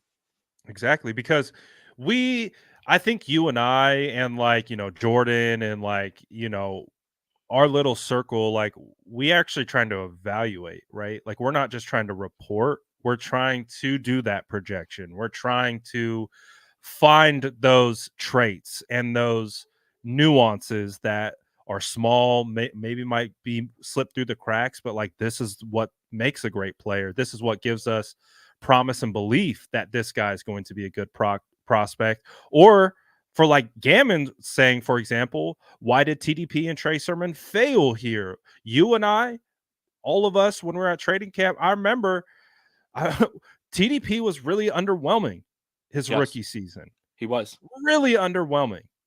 But to TDP's credit, he came back. He had a really good training camp. He did. He had a really good training camp. He He did. improved. He worked on some of the things. He came out. He was running hard, finding the holes. I was really impressed with TDP based on how bad of a training camp he had as a rookie. And so those are the things that you look at evaluation process. Like, can this guy improve? Can he get better? Or is this just who he is? Yeah. TDP showed he could get better. I just think he ran into a situation where he's the last guy. He's that fringe guy, and they needed to make some moves. And allow me to throw a little bit of logic on those 2 third-round picks. I do believe at that time when the 49ers were selecting in the 3rd round and they were taking running backs, they were selecting running backs that they feel would have been great fits with Trey Lance.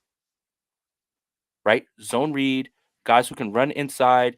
More Those were gap the scheme. right, more gap scheme, everything, all that stuff. Like again, it's not a poor evaluation of the player. But when your plans change and you find a quarterback in the last round who ends up opening up your offense and you're able to throw the football more, the And you idea don't that you want stacked boxes, right? right, and the idea that you had with TDP and Trey Sermon, which was supposed to go with Trey Lance, kind of goes out the window.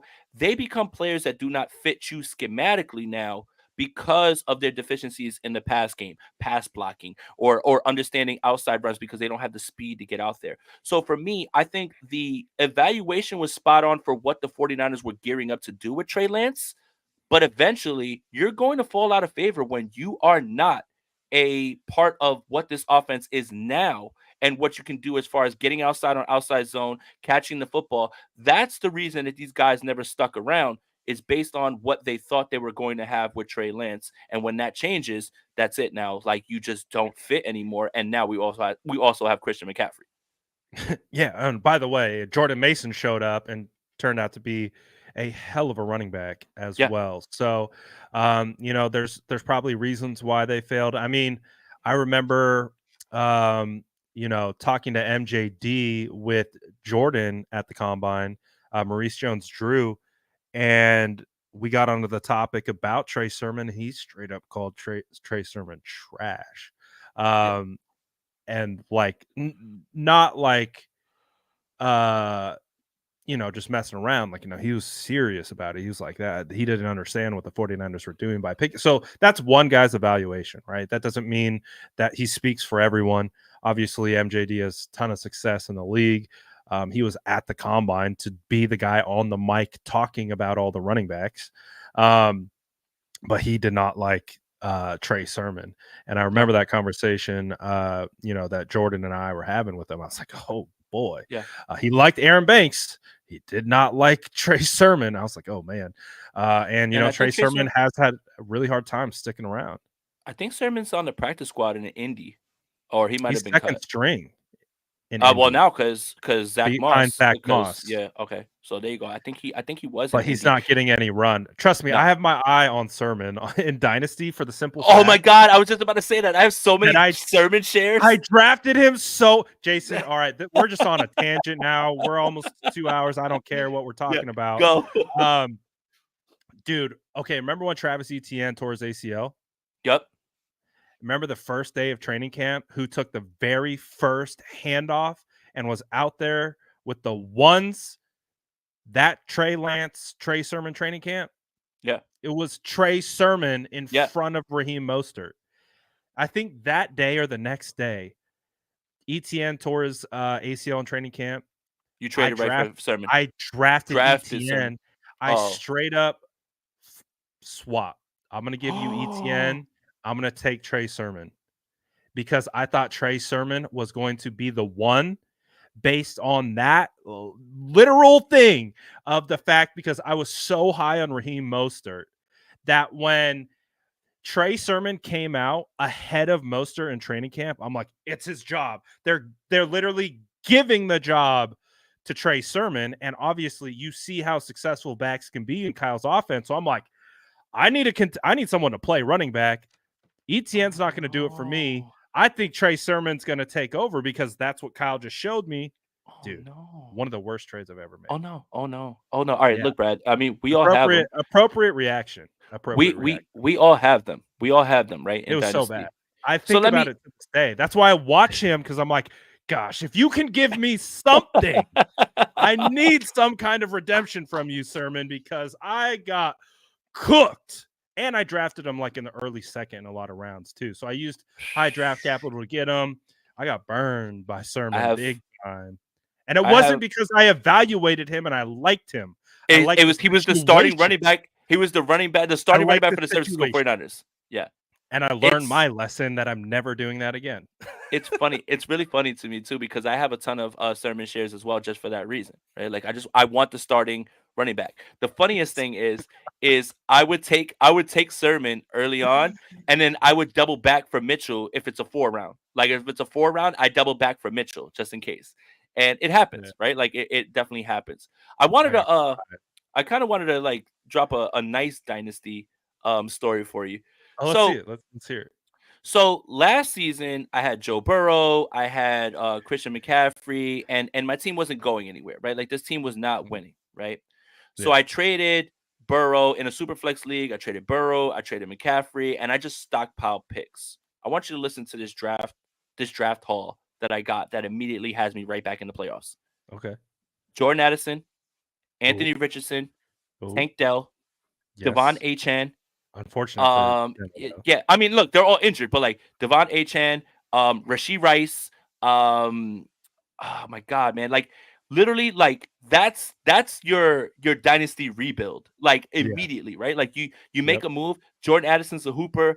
Tank Dell, before he broke his leg, was balling. Devon Achane, Anthony Richardson, when he was playing, he was dynasty gold as well too. He's gonna be good. Yeah, he's gonna be like really good. It's literally like that's how you do it. Like it hurts to send away Joe Burrow. It hurts to send away McCaffrey, right? Like you're looking and you're just like, I'm completely rebuilding, but your team already has the number 1 pick. I stockpiled my team with like a bunch of like first round, second round picks, because guys were giving up first rounders for Joe Burrow, all of them. When you hit on a draft like that, it just it makes you feel good. Like you're just like, all right, yeah, like I'm good. No matter what. Tank Dell's out for the year. So is Richardson. But you got some dogs. I know that my team is going to be set for a while, and I still have all my picks for next season as well too, right? Like, and I already had like Rachaad White and Mostert and like and guys that like you can step in right now, Justin Fields and all these guys that give you fantasy stuff. But the dynasty discussion, this is why I prefer dynasty over redraft. It's if anybody wants to feel like a draft or GM, that's it. That's it. Yeah, 100%. Yep. You get to build your team. Like I got one team right now, my first dynasty team ever. It's basically my home league. Drafted in 2017. I don't know what my point was, but it's so much more fun that way. Yeah. That's my thing. Let's get to this super chat. Gammon says, Jason, this means you now agree with the Moody pick, but I think you talked about it earlier. But in the interest of being right and not getting it right, he's got to show me 3 years, and he's got to give me like Justin Tucker production before I can admit that shit. I like it. I like Yeah, what you know what? Look, I literally just gave a long-winded speech about me being wrong on things. It's just like, and I'm going to completely flip on that. Back to the kicker. When it comes back to this, no. Absolutely. We stand on that. 10 toes down. We're standing on business. On business. Speaking on standing on business, Jason. I don't know who stood on business more. Was it Dre Greenlaw or was it Big Dom? Little Dom. Obviously, I'm not sure I've ever seen that situation. I know you guys all know what I'm talking about, where Dre Greenlaw kind of suplexes his guy to the ground. Dom comes off the field. We literally did a film breakdown of him coming off the field and then inserting himself in between the two players. And then that's when it started. Have you ever seen anything like that before? And kind of what's your overall just thought process on Dre's actions leading up to it, after it, uh, thoughts on Dom, the whole situation? The Philadelphia Eagles and maybe the city of Philadelphia love fictional characters and people that don't actually play sports more than anyone I've ever seen in the history of any football. The security guy is supposed to keep fans away from the Eagles. You are not. Blood thinks he's on the team, Brad. We'll get him Dude, next time. you Well, just cooked the Eagles fan base so bad, I don't even know if you I hate understand. to tell you, and I'm gonna stand on business again. Rocky Balboa lost 23 fights. He's not a real fighter. That statue is stupid. I don't He care if people lost say 23 fake he fights is what lost you're telling me. 23 fictional fights. 23 of them. You Philadelphia has a Even when you actual can make your own story up literally, even when he you can, still and he lost. lost and hold on and he lost in the first fight to Rocky. In Rocky, right? In Rocky, he lost the first fight, by the way. But you love that, right? Like you love that. Joe Frazier It's an is an underdog actual story, man. Joe Frazier's an actual boxer from Philadelphia who actually fought Muhammad Ali, and they have a statue of a character played by Sylvester Stallone. And there's nobody more fictional than Big Dom. And you know what's funny about all this? I have, I have the Dre Greenlaw, like, you got to chill out. Like, you know, Devonta Smith is as skinny as me. He's not getting away from you, Dre Greenlaw. You don't have to pick him up and suplex him or hit him with the RKO. Just get him to the ground. You got it. But the Big Dom thing is everybody is, oh, well, he's a staple of this team. And it's like, oh, protect Big. No, no, no, no, no, no. Stand all the way on the other side. You don't play for the team. You are not a part of the team. You are not allowed to touch anybody at all, anything like that. Okay. Don't, it's just, I don't understand the audacity of being able to defend someone who's not a football player, coach, right? If it was a coach, I might be able to feel like I'd rather like I'd feel a little bit different about it, right? Like if it's the Yeah. defensive coordinator and he If does it something was like that, a coach or a player, I right? think that's fair game because they're in and out of the sideline. They're supposed to be there. But this like caping and like catching all the darts on the back for him is insane. And nobody loves fictional characters and people who are not a part of the team more than Philadelphia fans. I'll never understand it. I'll never understand it. I mean, in New York, in New York, let's see. What's a New York popular New York movie? Belly, right? Like Ooh, Buns elaborate. at Belly. We don't got in New York. We don't have a statue of DMX as Buns. Like, like I'll never understand. Like, we don't have a Nino Brown statue from New Jack City, right? Like, I'll never understand this idea of like you can't touch this fictional character. We have to cape for someone who's not on the team. And then it's just so funny to me after the game that they're like, he's like, "Don't worry, AJ Brown, we'll get him next time." You're not on the team. You're not a coach. No one's gonna get anyone next time. Little like less than it be you. So it's just stupid. Look, Drake Greenlaw, I think his reputation has kind of preceded himself with Mhm. the personal foul penalties. So I think that's kind of what set that off in Yeah. terms of like him picking up I Devonta mean, Smith. you can't slam, and he Yeah. knows that. Like Yeah. he knows that. No, no, no. He knows that. But also, Drake Greenlaw has a propensity for it. So that's why people, the referees are always kind of on go, right? Like they're on go with Drake. But Always. They he everything he does is yeah. full tilt. Yeah. And Very Hendricks says he's our Draymond Green. He's Draymond Greenlaw. And it's what John, who's the person who makes our intro.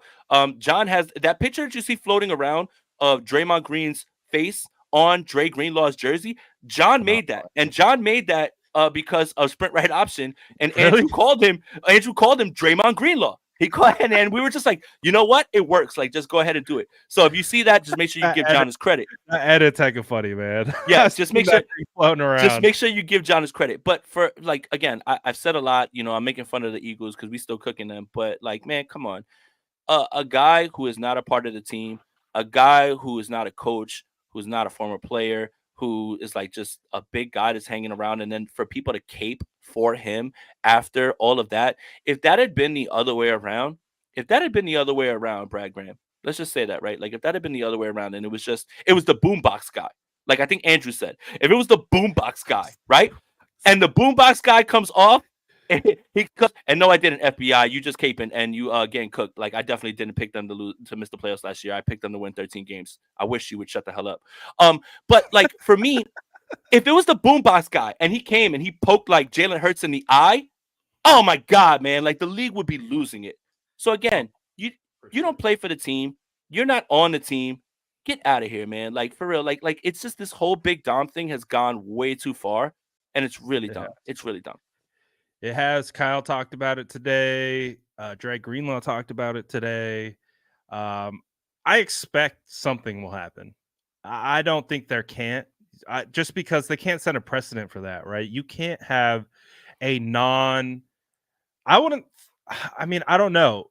Would you consider security a part of football operations? I mean, if security is working really close with football ops, then uh, yeah, that's a tough one because I'm trying to think about like how the 49ers like top security guys work, and there's definitely some overlapping, but there, there's no reason why he needs to be on the field or a part of that. And the whole reason why they're super, I think, strict with credentials and all those different types of things are to avoid these kinds of interactions from Problems. happening. Yeah. Yeah, that's why they like. I mean, think about it, Jason. I know you saw that viral clip of Tyreek Hill's videographer getting suspended Hey, they took his credential for away. because he hopped up and down as he ran into the No fun tunnel league. to submit the video that they just got where the NFL plastered it literally everywhere. It was one of the most viral clips of the season. Was Tyreek Hill doing the backflip with his phone, and they took his credential away for that. I'm wondering if there's more to it, if they think it was like premeditated and that's why they did it. But he described it as, well, you were jumping on the sideline, that's why they did No, it. If that's no the fun league. case, that's ridiculous.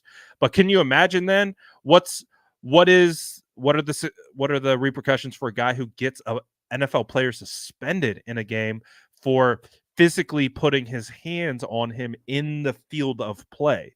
Yeah. It's not like Dre was 20 yards off the sideline in the middle of their bench and they had an altercation. Dom had to come onto the field and Yeah. he inserted himself into that. Of course he So did. when I look at it, I think there has to be some kind of repercussion, whether it's a suspension for the year or it's something. But they gotta send a message that that can't happen. It just the idea that your security is to keep your fans away from the Eagles players, not the 49ers players from the Eagles. I think the only time that we've really seen that, and I want to bring up a name that's going to make Brad really, really like, shudder. Remember when Josh Norman was getting into it with like Cliff Kingsbury? And it's like, dude, stop talking to the coach. But I will say this, at least Josh Yeah, Norman was talking to the coach. He was and talking to the head coach. at least Josh Norman got some turnovers. At least Right. Well, he no. Well, forget all that. I'm just talking about like at least he was talking to right, the head right, right, coach, right, like right, someone who's actually involved in the game. Like, bro, really was standing outside the locker room, high fiving everybody. We'll get him next time. We won't do anything. You are not a part of the team. Blood thinks he's on the team. That's insane to me, man. He's like literally the guy. What is it like that meme, right? Of the guy who is wearing the military outfit in Home Depot, and there's the guy behind him, and he's like, oh yeah. no, like no, you're not a part of The the D team. riding is Yeah, crazy.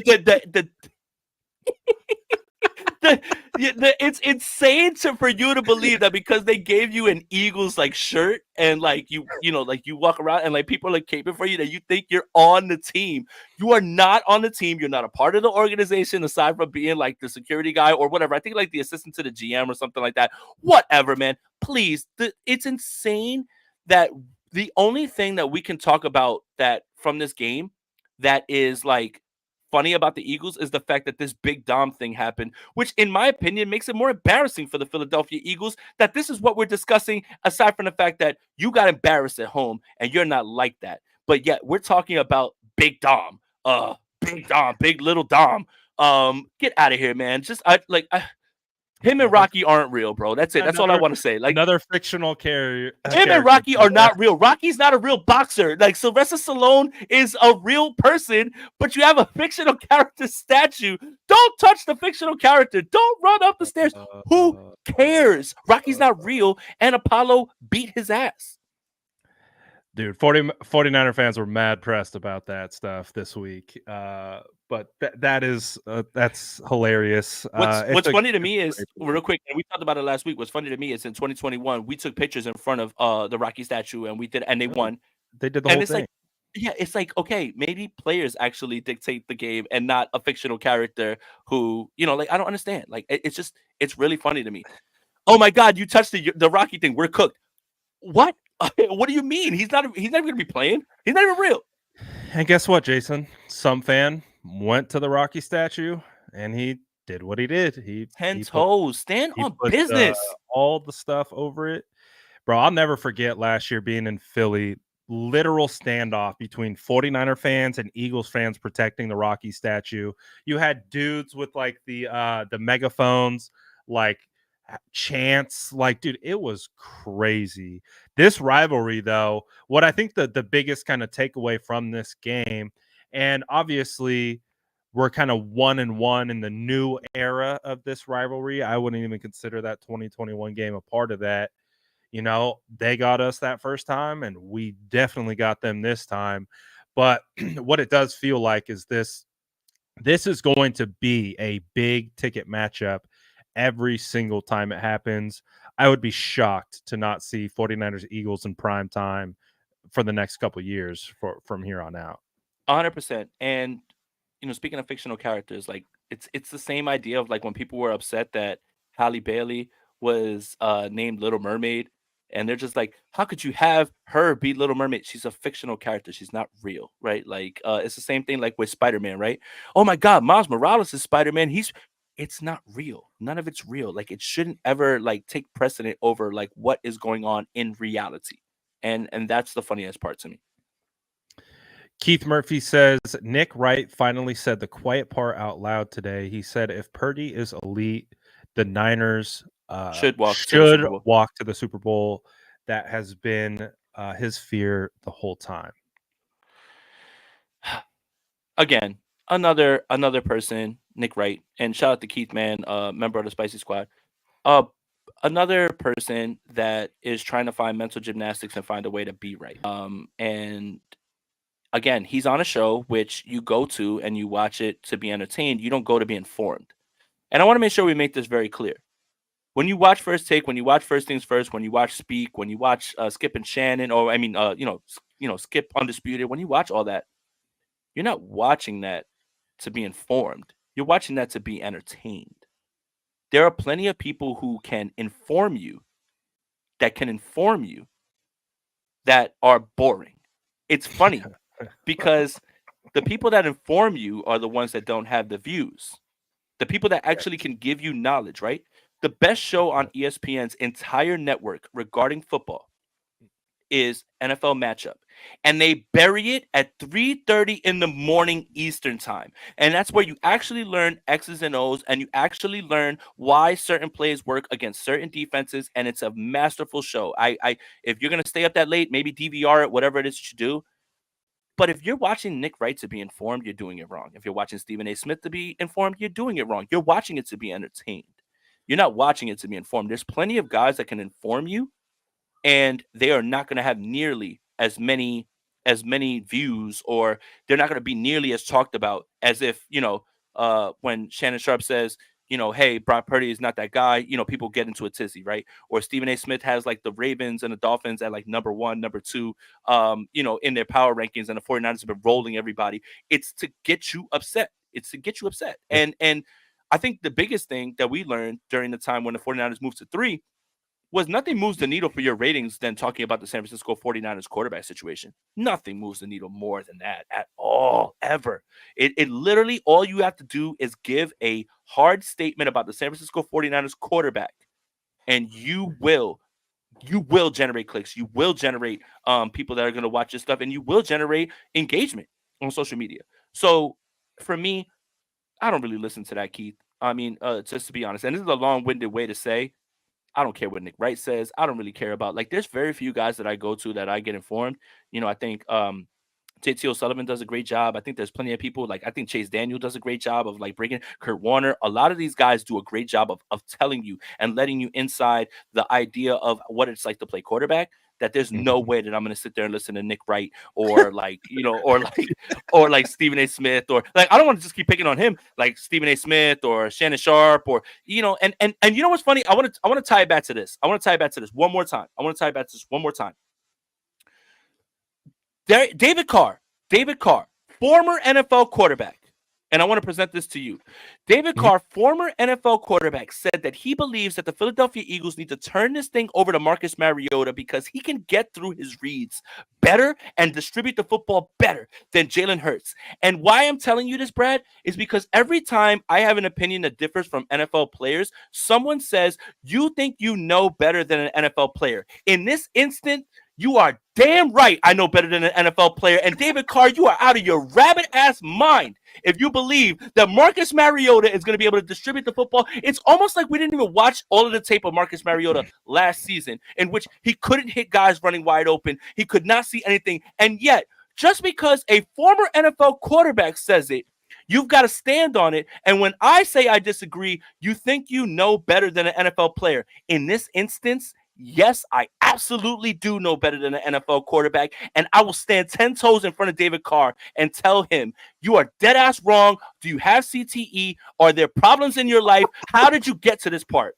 Oh my God. David Carr is saying that he believes that they should turn to Marcus Mariota over Jalen Hurts immediately takes you out of the conversation of me even caring one bit about what you have to say. I'll never understand how anyone could ever take that take seriously. It's insane.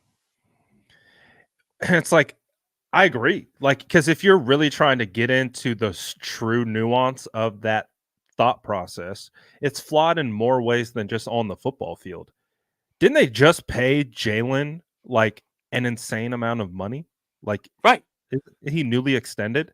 So you're But going to take your brand new investment, who you have touted as the face of your franchise, arguably one of the faces of the league, a guy who just took you to a Super Bowl, who played really well in that Super Bowl, and you're going to bench him like because you think Marcus Mariota is better at processing than he is? Like, so, all right. So hold on. All right. So I'm glad you said that because I think the crux of his argument was that he believes that Jalen Hurts is not fully healthy and that they should give okay. him time to be healthy.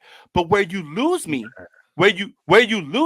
is when you said Marcus Mariota can process better and go 1, 2, 3 through the progressions better than Jalen Hurts. And I think that couldn't be farther from the truth.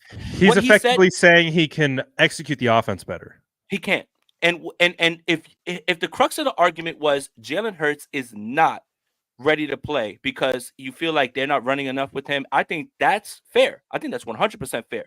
But when you lose me is when you say Marcus Mariota can process, as if we didn't watch him in Atlanta get benched because he literally couldn't hit open receivers or process the field. That's the part where you lose me. And that's the part where sometimes less is more. Say that you want Marcus Mariota to be there and give Jalen Hurts some rest, but don't say that you believe that Marcus Mariota can process better because it's objectively wrong. It's like objectively wrong. It's not even like up for nuance and it's not up for debate.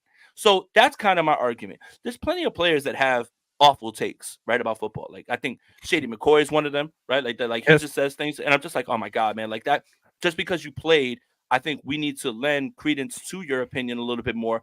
But you can't take it as gold because I've heard NFL football players say some of the worst things that anybody and that anybody could have like literally like come up with. So it's just funny to me, like the whole like, do you know more than an NFL player in this aspect? Yes, I do. I do. I don't know, David Carr, what you were watching last year, but Marcus Mariota was awful. Awful. He got benched for Desmond Ritter, who's awful. I don't know what else Yeah. needs to be said. No, I think you said it all. And kind of to circle it back to the super chat of the whole Purdy is elite conversation. It's like, why is this a conversation? Why is this the next hurdle? Like where people are like trying to take away from Brock. Well, is he elite quarterback? Who cares? He's a second year quarterback. that damn near went undrafted. Why are we so focused on crowning Brock Purdy an elite quarterback? Like, I think we had this conversation earlier in the year. Like, he was playing elite earlier in the beginning of the year, but I'm like, I'm not saying he's an elite quarterback. I'm saying he's playing at an elite rate by the metrics, by the tape, by everything that we're seeing. He looks like he's playing like an elite quarterback. But to earn the elite tag, you don't get that after 17 games, 18 games, 19 games. You get that from putting in work, year in, year out, consistent body of work for years before I'm going to start calling someone elite, unless they do something that we don't see, like Patrick Mahomes, and just take over the league by storm. There's outliers to that. And that's why that conversation and argument is flawed. Why are you trying to assign and even quantify Brock as being elite? He was Mr. Irrelevant. The whole league told you he's not elite. Like, why? So why now that he's playing really, really well is like, well, is he an elite quarterback? Well, is he top 5? Who gives a kid show? Oh yeah, I was gonna say. It's usually me It that was has to stop close. from cursing. It was close. But who cares, right? It's like what really matters is him playing well within this scheme for this team for right now. And if he can build upon that and he can win Super Bowls and he can keep this up, we will call Brock Purdy elite one day. Just like we call Drew Brees elite. But was Drew Brees elite right out the gate? He was too No. small, Brad. He was too He's small, too Brad. small. He's too small. The Chargers said, "We got Phillip. We don't need you, Drew." Like, so that's why the conversation is flawed and it's an engagement trap. It's an engagement trap for people who don't quantify or rationalize football the way it should be, because everyone's so hot takey, right? It would be great to call Brock elite, but I almost sound like broccoli squirrel. But but that's not the conversation that we need to be having. It's a bit of it's wasted air. But guess what? It gets everyone hyped up. Well, Brock is if Nick Wright comes on a show and these are all the reasons why Brock Purdy's not elite. It's like, why are you having the conversation to begin with? Like, evaluate him for what he's doing now. The elite comes with a body of work, and that's where it's just like the conversation's just like it loses me sometimes. That's 100%. why I don't buy into it. I'm like, just whatever. Like, it's for reaction, and for all of our lovely viewers, engagement is the name of the game. Every time you guys comment in our chat, every time you like our videos, every time you sub to our channel, It sends it to someone else. that Someone else helps sees it us so much in the algorithm. and it triggers the algorithm.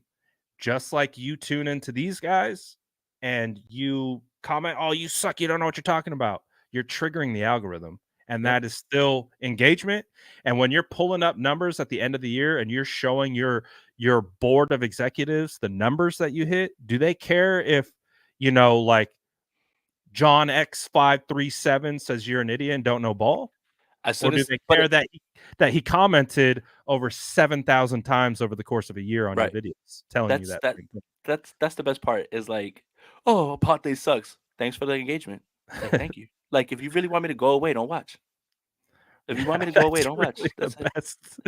Just stop watching. Just like, Stop well, watching. we're not But I telling you love to stop watching us. I'm not telling you to stop watching, but I'm just saying if you want me to go away, then don't watch. Exactly. Don't tune Don't in. watch. Don't watch. It's very simple thought It's very, process. very simple. Yep.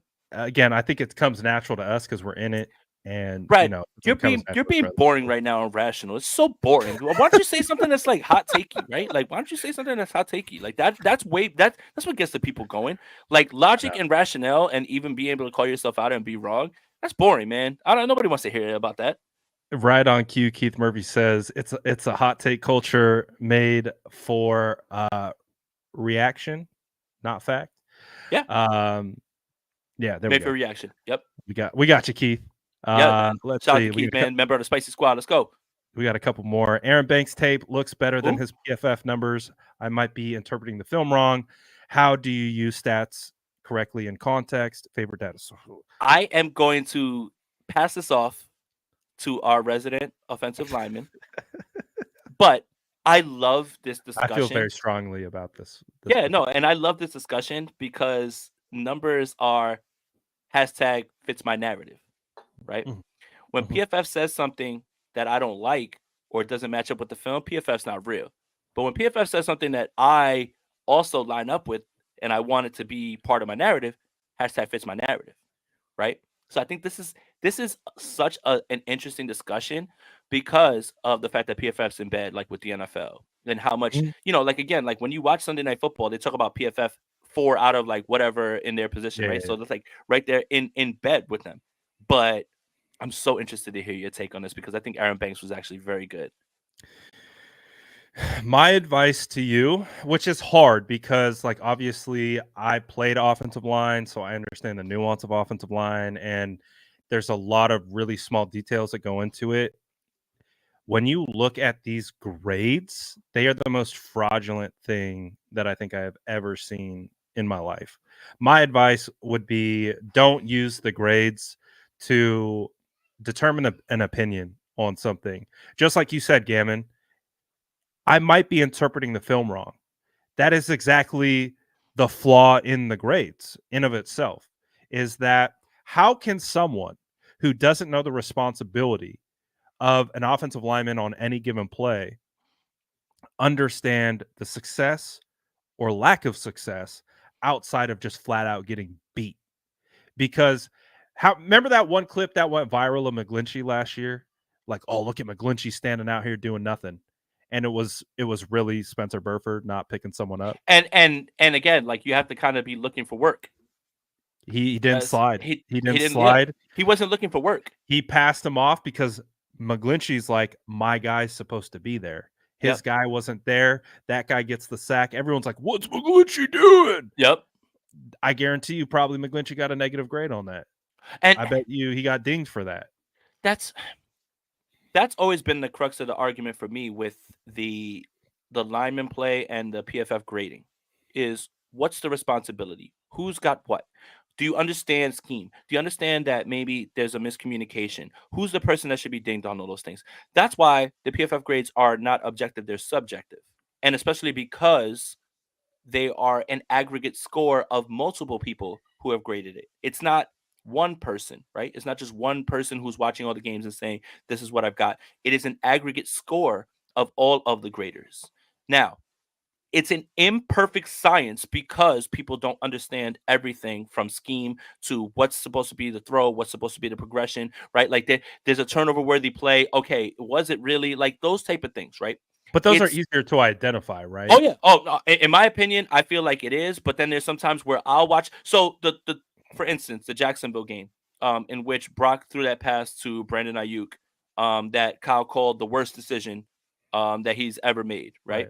Right, right, right, right, That wasn't a turnover worthy play. PFF didn't ding him for that. But that right. if the secondary member gets his feet on the ground and is able to lift up at the right moment, it's either a PBU or worse, right? That's what's funny about like this whole thing. And it should be a point of talking when it comes to PFF about understanding whether they understand what's happening in front of them and whether how much of this stuff matters in terms of like gold, like just gold. Like it's just like, all right, well, they said he had a good game. He had a good game. Remember, what was it? I think Aaron Banks or was it Spencer Burford? One of them got a zero. 0. A zero. He didn't play. He didn't Hey, play. how on earth? How on earth? What is I that understand. supposed to teach you? What do you Right. learn from a 0 grade? What I what understand. what I understand the 20.9, whatever. Okay, so that just shows me it's a poor game. A zero? How did you get a zero? Like, and that's the part. And like when you watch it back, I can't rationalize in my mind how you came to the conclusion that it's a zero. So, for to Gammon's point, a little bit more, trust your own eyes, right? If you think if preach. you think if you think a guy played well, don't go look at his PFF numbers, and if it doesn't show up the way that you thought that he had a bad game, just trust your own eyes. And you don't even have That's to the be a guy best who advice. That's the right. best advice right You there. don't even have to be a guy who understands scheme. You don't have to be a guy who understands slide protection, right? Like when I watch wide receivers, I don't have to understand what the route concept is. I can watch a guy beat somebody off the line and say he got beat and he won Mhm. that rep. And you That's could it. tell why they won. Was it a rub? Was it straight off the line with did he hit him with a stutter, break inside? Right. Was there something else that happened? Like you can identify those types of things and just use your eyes. Trust your own eyes. That's it. Always at the end of the day, there are data points that should be a part of your evaluation that you can use, but trust your own eyes, man. You know better than anybody, right? Like you Absolutely. understand the game just as well, and you can tell when a guy gets whipped on a block. You don't need a Yeah, PFF grade to tell you, man, he exactly. got beat there, right? You Like know when an offensive lineman loses a block, gets right? Or you know exactly. when a running back misses on a blitz pickup or misses on his block opportunity. That a PFF grade shouldn't be able to tell you that. And you don't have to know like, super scheme, and you don't have to be one of those guys who's deep into X's and O's. That's a long-winded way to say that this is a give and take conversation. It's what you see from statistics and analytics should line up with what you see on the film. It shouldn't be the other way around. Right, and what I'm telling you is every time that I've gone like, a perfect example was the guy telling me that Christian McCaffrey has the worst pass blocking grade out of any running back in the NFL that qualifies.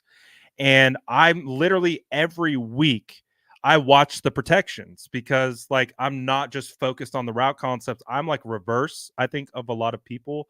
I watch inside out. So I watch the protections, I see the way it plays out. Then I like go to the routes and the protect and the coverage and like work it that way. Um, and so I'm always watching Christian McCaffrey. I'm always watching Christian in blitz pickup. Dude is always where he needs to be, and he Yep. makes very, very difficult blocks. And he is a huge asset to the San Francisco 49ers on third down. And I said that, and he's like, well, he's the worst pass blocking running back in the NFL. I'm like, says who? No. The That's tape why says he play, you're an idiot he if you plays really every say single that. down. He plays every single down because of the trust that he has, that Kyle Shanahan has on him to do everything. Every week CMC shows up in pass protection. And Always. that's why those grades are fraudulent to me. I Yep. don't know what they're looking at. I don't know who's looking at it. Like if I can't trust 99% of the people right now who are paid to cover sports analyze the offensive line, am I supposed to believe the guy who's not getting paid trying to break in to sports through data mining and data collection and And attempting to grade something that they've never done? I, Why would I listen to that? Now, and PFF has a lot of good metrics. I use PFF they almost do. No, no, daily. no. They have a ton of them. That's why it's give and take. We're not trying to like poo poo the It's whole the system. grades. The Yes, the grades are grades. subjective. The grades are subjective. Yes. And like, all right, look, Very subjective. for the people that say, oh, if you've never played a meaningful down of football, you don't know. There are so many ways to educate yourself. Like Yeah, I disagree with that. right I over this shoulder, right over the shoulder, there's one, two, three books of concepts and how to understand them and why they're good again. You can learn. Anyone can learn. Why am I by myself? What happened? All right. Well, either way, right up there, there's a bunch of books that you can buy on Amazon at any time. There he is. What happened, Brad? You kicked yourself out? Got like this. So this is my mouse pad, and if you swipe it, it goes It moves back. you out. Kick me. Yeah. I just kicked myself out of the live.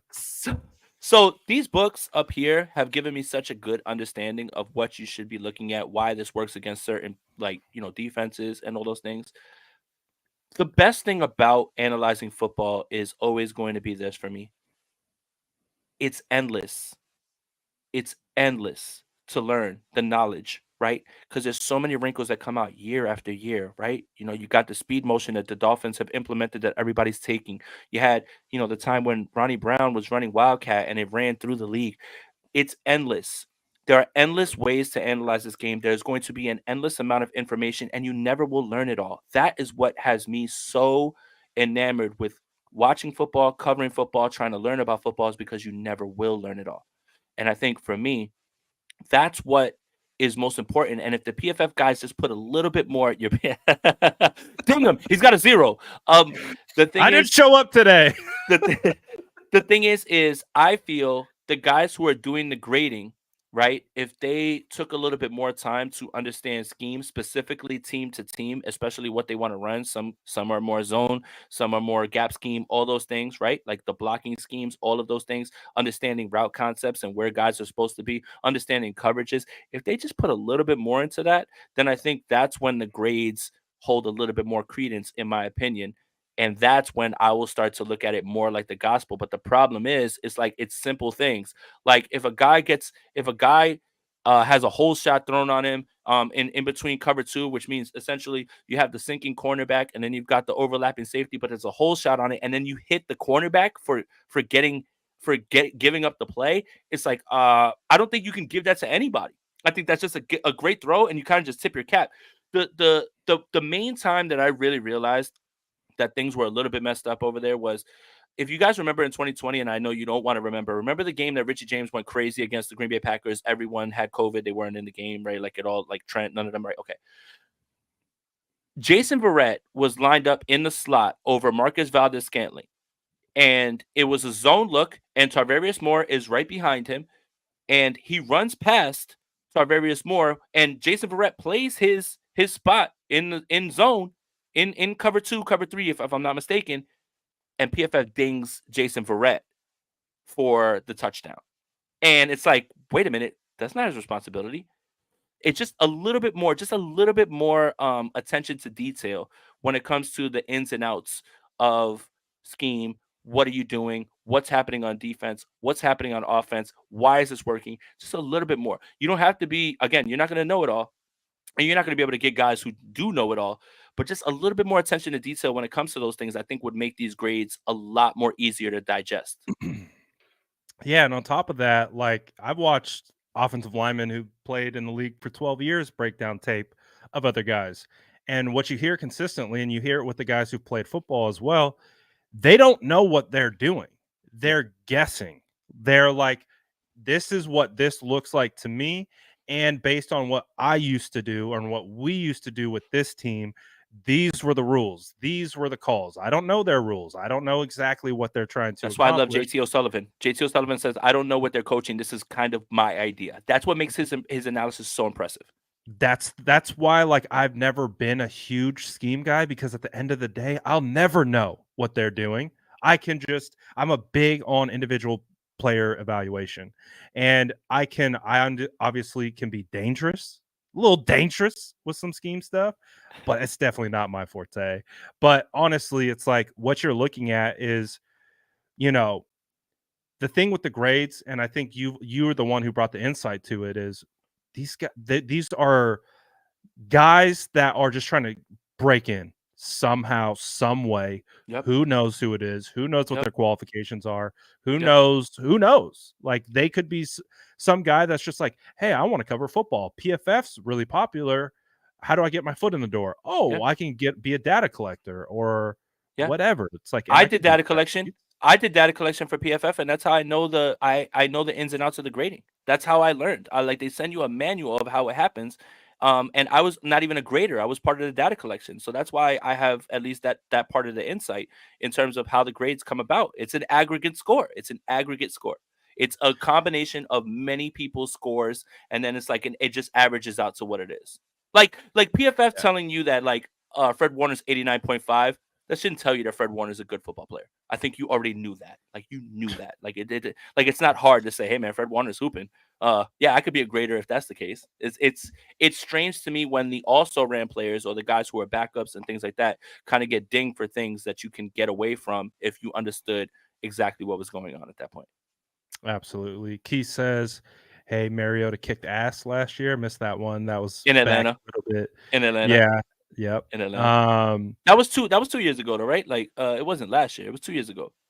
No, last year he started. He beat us. Oh Mariota yeah, he beat did. us I last was at the year. game. I was just trying to You're at remember. I was at the game. Like last what the year. hell? Yeah. Oop, oop. McKivitz or McGlinchey Don't let the Denver Broncos mole right now? get out here talking crazy. I'll be honest with you, man. Oh, I watched the Denver game really closely because of who they were playing, and actually Denver's actually. We talked a lot of crap about Sean Payton. Denver's actually played very well, and oh my god, man, I can't believe I'm going to say this out my mouth. Russell Wilson's played well this year. God, I Yes. hate it. I They hate they it. I hate saying they it. I hate really have they they turned it around. lost since they went 1-5? Well, they lost to Houston. So the point I was trying to make, they just lost to Houston this week, and he threw the interception at the end of the game, which gave me so much joy. By the way, if you think that like I'm being objective and unbiased, no, I love watching Russell Wilson fail. I love watching Sean Payton fail. But I did watch that game, and my God, man, Will Anderson was taking Mike McGlinchey to the shed, man. Oh God, oh no. Yeah, I didn't watch it, so I haven't watched any McGlinchey this year, but honestly, if you had to give me that, like, right now today, I'm taking McKivitz because Based on McKivitz contract, is so cheap. What you're getting out of McKivitz for what you're paying for him is an immense value. The fact that he can be even if you just want to call him a serviceable tackle, right? You don't want to say he's good or he's great or elite, right? Throw around yeah, those words. If you just want to say he's a serviceable tackle, you're getting a return on that play from him, which is crazy. You know, the 49ers do it all the time. They pinch their pennies on the O-line. I know Trent takes up a lot of those pennies, but you know, not a lot of guys get paid on that O-line for the 49ers, and they find a way to make it work. I mean, go back to when it was Persons at guard. Go back to when it was Mike Person. Brunskill. Uh-huh. Yeah, go I mentioned back Brunskill, to uh, Garland coming in. You know, they got Weston Laken Richburg. Tomlinson for 5th-round pick. They got him for dumb cheap. Weston Richburg. Uh, He was the best center that they they've had. they paid Weston. He was But they paid. paid him, and he was the best center. But I also want to make sure that we give some love to Jake Brendel because Jake Brendel has been very good. Oh, Yeah, Melvin and he said, I've seen and was met Jason okay. Apate at the airport after the Falcons game. Hell yeah, Melvin. Hell yeah. And we probably sat there and commiserated about the loss, man. But shout out to you, man, for saying that. That's awesome. But yeah, I would definitely take McKivitz right now. The value's just way too good, and I not surprised that I haven't been hearing the best things about McGlinchey because Yeah. again, he's good for 2 to 3 just oofers Yeah. on the day. Yeah. Um, But but again, but a little bit to what you were saying earlier, right? 2 or 3 bad plays against, and Will Anderson's a very good pass rusher. 2 or 3 bad plays shouldn't take away the 42 other snaps that you played well, right? Like again, like we kind. But again, I'll be honest with you, Brad. I haven't yeah, watched Denver's tape. I'll tell you the teams that I keenly watch after the game's over and we get the tape and we get the folder with everybody's film. I've hmm been watching Detroit. I've been loving what they're putting on tape. I think that's incredible. I've been watching Detroit. I've been watching the Jets because I hate myself and I just want to like watch like how bad the offense is, and it's almost like I literally I've been watching Philly. Um, I haven't watched Denver. I'll be honest with you, and I've watched the Chargers because I want to know. I want to know why. I want to know why, and it's not Brandon Staley because he doesn't call offense. I want to know why an offense that has Justin Herbert, Keenan Allen, who's playing out of his mind this season, Austin Eckler, Gerald Everett, who's solid, right? You drafted Quentin Johnston. I want to know why your offense put up 6 points against the New England Patriots. And that's the part of like again being a football junkie and trying to watch and trying to watch. I'm just trying to figure out what's whose fault, who's what's going on. But I haven't watched Denver like that. I've watched their broadcast like when it comes on Red Zone, and I know for a fact that Russell Wilson's actually played very good football this season. And I hmm trust me, it pains me to say that. It pains me to say that because I thought he was cooked, and Sean Payton's finally got him like going. But my God, man, I don't know if we can like take the 2 or 3 times with McGlinchey again. Like again, I think this is my way of like copping out of the conversation and saying I don't have a strong opinion You're on like neither. I don't have a strong opinion on Mike McGlinchey because I haven't watched him as much. I've watched the 49ers. I've watched the 49ers like, hole and hole, and I know everybody's like, plays, and I can kind of just commit it to memory.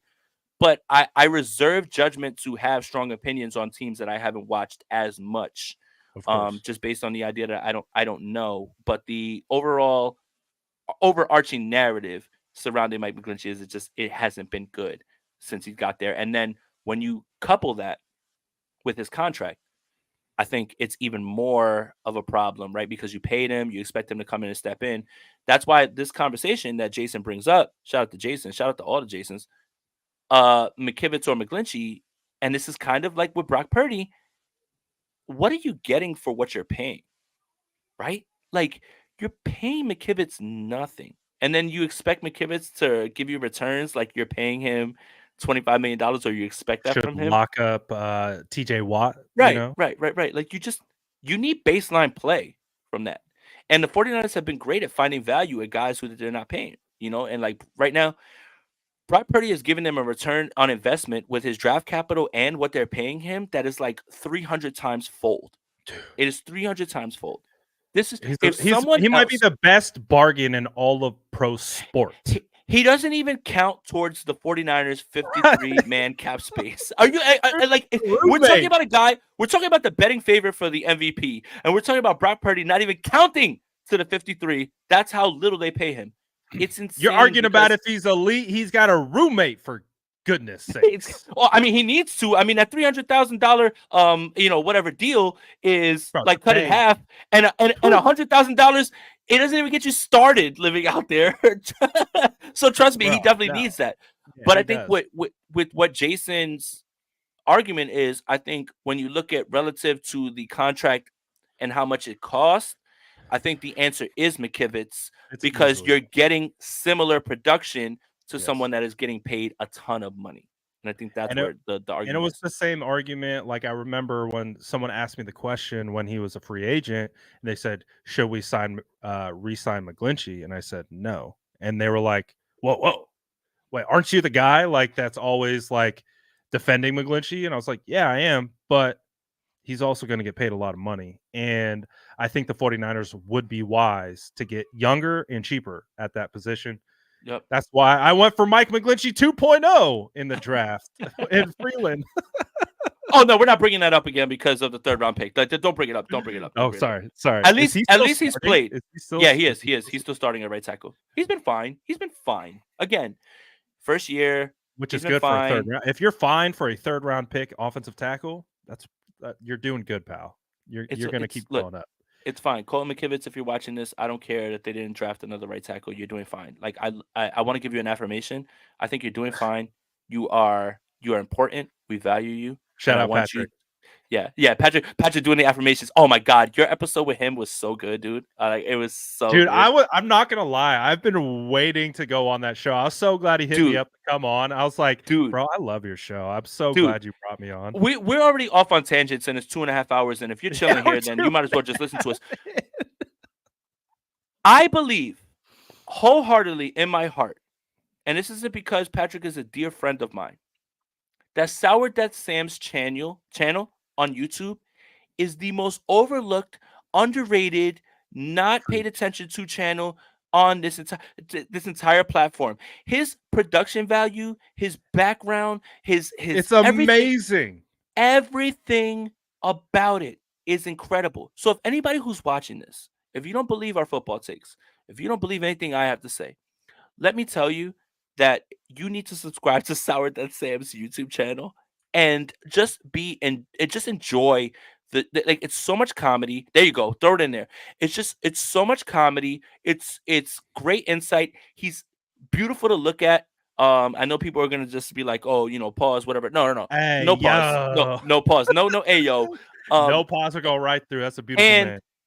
And he's got such a structure around the show that the production value shouldn't be ignored, man. I guarantee you, Patrick's show will make you laugh, man. He's so good, man. Shout out to Sour Death Sam, man. I hope you guys click this and tag him, man, because as much as he is a good person, and a good friend, I think his YouTube channel is just in the same spot, like right there, man. Tell when you get there, if you go sub, tell him that the State of the Franchise sent you. He needs more eyes on his content. Like, yes, 100%. He doesn't want to do it anymore. He doesn't want to do it anymore because there isn't enough eyes on his content. And I told him that's insane. I was listening to him at the beginning. You know how he kind of has you in the waiting room and he kind of has you on. I could, because I've been there too. Like you and I know this is a grind. It's a grind. It does not come overnight. It takes so much consistency. It's so much effort. You get I mean, the burnout is real. Like, I Yep. can't tell you how many days I'm sprawled out. Like, Hell I don't, yeah. wanna, I don't want He's to work today. yeah. Yeah. I was like, You I don't know, want to. and what's funny is when I started my YouTube channel, it started with Andrew, right? And Yeah. we would literally do shows and they would end and we would have 29 views. Yep. That's not that's not easy to look at. It's not. If there's no real love behind it, you will get frustrated very quickly. So Yeah. If you're when doing it for affirmation, yep, like, you better get ready, pal, because you're in a whole world of hurt, especially being in our lane, I guess, yep, right? 49ers content. It hell is yeah. And I love all the subs. it's probably the most oversaturated. And it's crowded. It's It's crowded. Like very let's crowded. just yeah, let's just keep it a buck. It's crowded. It's But very crowded. but there were times when Andrew and I started, sprint right option, and we would look and we would have 31 views. And we would look at each other and because we love what we were doing, we just kept going. Yeah, And you're all that vibing. stuff is yeah, all that stuff is a part of the grind. Like if you don't love this, like if you don't love it, then you're not gonna get anywhere. Anybody who does anything for money, anybody who does anything for the clicks and the affirmation, they're not gonna go anywhere. What people gravitate to is the realness of the person and Mhm, they understand the love for all of it. And I mhm. think that's why no matter what, there's plenty of people that probably hate, when I get all crazy and I'm yelling, and I'm being spicy or whatever. I'm sure there are.